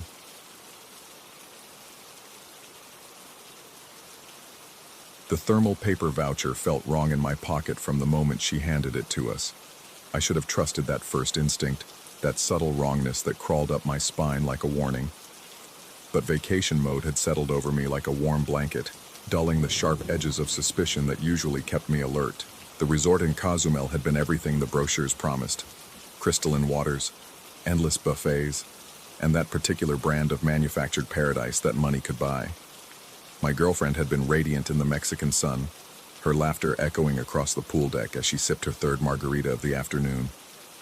The woman who approached us wore the resort's standard white polo and khaki shorts, but something about her uniform seemed slightly off. The fabric looked newer, crisper, as if it had never seen a washing machine. Her name badge bore the resort's logo but lacked the usual employee photo, displaying only the word concierge in bold letters. She moved with purposeful efficiency as she explained the spa upgrade, a complimentary couples massage that had become available due to a last-minute cancellation. The offer seemed too good to refuse. The resort's spa treatments typically cost more than our flight, and here was this woman insisting we could have the premium package at no charge. My girlfriend's eyes lit up with the kind of excitement that made saying no impossible. The concierge mentioned they would need to move quickly to secure the appointment, as another couple was also being considered for the upgrade. What struck me as odd was how she refused to let us return to our room to change or gather anything. Time was of the essence, she insisted, guiding us immediately toward the main building. The spa was located on the 3rd floor, she explained, but the elevators were temporarily out of service for maintenance. She would need to escort us through an alternate route. The service corridor smelled of industrial cleaning solutions and something else I couldn't identify. Something organic and slightly sweet, like flowers left too long in stagnant water. Fluorescent lights flickered overhead, casting intermittent shadows that seemed to move independently of our bodies. The walls were painted an institutional green that reminded me uncomfortably of hospital corridors. Our guide walked ahead with confident strides, her footsteps echoing in the narrow space. She spoke continuously as we walked, filling the air with details about the treatments we would receive, the expert therapists who would be attending to us, the imported oils and healing stones that would melt away our vacation stress. Her voice had a rehearsed quality, as if she had delivered this exact monologue dozens of times before. The corridor seemed longer than it should have been. I tried to maintain my bearings, mentally mapping our route from the lobby, but the turns we made didn't align with my understanding of the building's layout.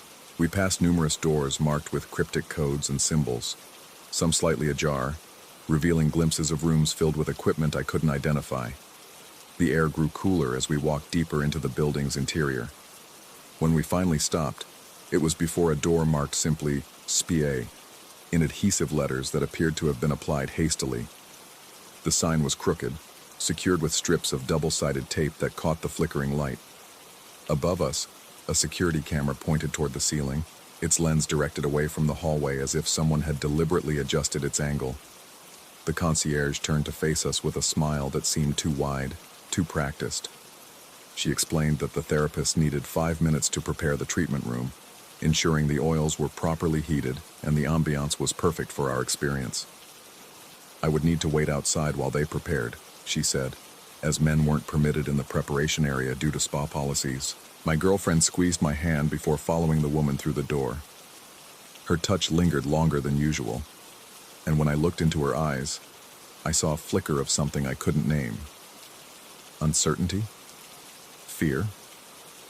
The door closed behind them with a soft click that seemed to echo in the empty corridor. Left alone, I reached into my pocket for the voucher, thinking I might review the details of our treatment. The thermal paper felt warm beneath my fingers, and as I unfolded it, I watched in fascination as the printed text began to fade before my eyes. The letters dissolved like they were being erased by an invisible hand, leaving behind only blank white paper that grew warmer with each passing second. The silence in the corridor felt oppressive, broken only by the mechanical hum of ventilation systems and the distant sound of what might have been music or voices. I couldn't tell which. I strained to listen for sounds from within the spa room, hoping to hear my girlfriend's voice or the conversation I expected between her and the therapists. Instead, there was only an unnatural quiet that seemed to press against my eardrums. 5 minutes passed, then 10. The voucher in my pocket had become completely blank, the paper now uncomfortably hot against my leg. I approached the door and pressed my ear against its surface, listening for any indication of activity within. The wood felt unusually cold, as if the room beyond had no heating. When I knocked softly and called out, my voice seemed to be absorbed by the door itself, producing no echo, no response. A creeping unease began to settle in my chest. I examined the makeshift spa sign more closely, noting how the adhesive letters were beginning to peel at the edges. The double-sided tape held the sign crookedly, and I could see where previous attempts had been made to position it correctly. Small tears in the tape and residue on the door indicated this was not the first time someone had hastily applied this particular sign. The camera above continued to point uselessly at the ceiling, and I found myself wondering when it had been repositioned and by whom. Resort security cameras were typically monitored and maintained carefully, yet this one seemed to have been forgotten or deliberately tampered with. The more I studied my surroundings, the more details emerged that suggested this area was not quite what it appeared to be. I decided to explore the corridor, thinking I might find another entrance to the spa, or at least locate someone who could explain the delay. The hallway stretched in both directions, lined with doors that bore no identifying marks beyond numbered codes.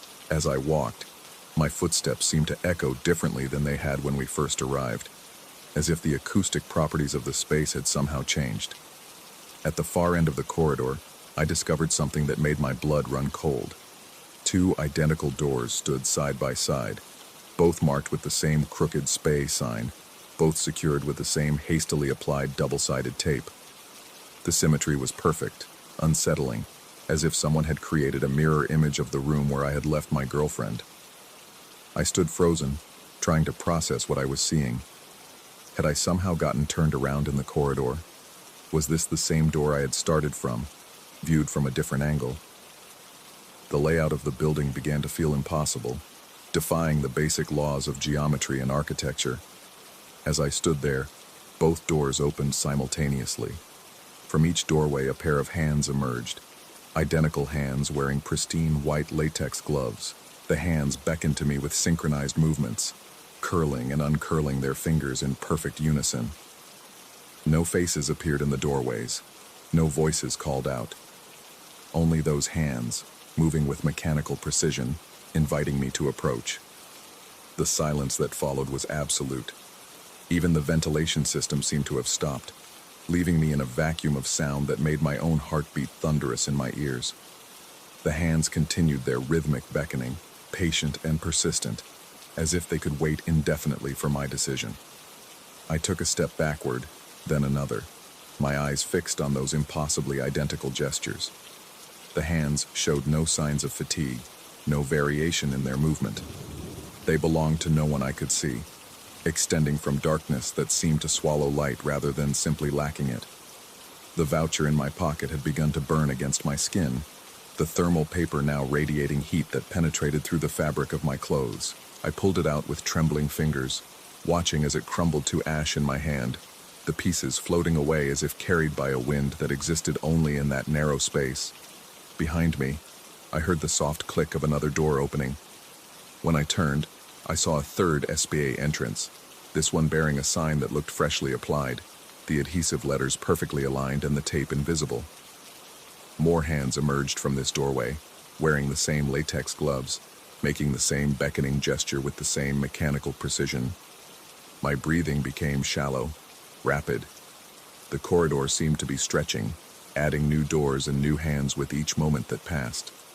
The fluorescent lights above flickered more rapidly now, creating a stroboscopic effect that made the beckoning hands appear to multiply and divide, creating an army of identical gestures that filled my peripheral vision.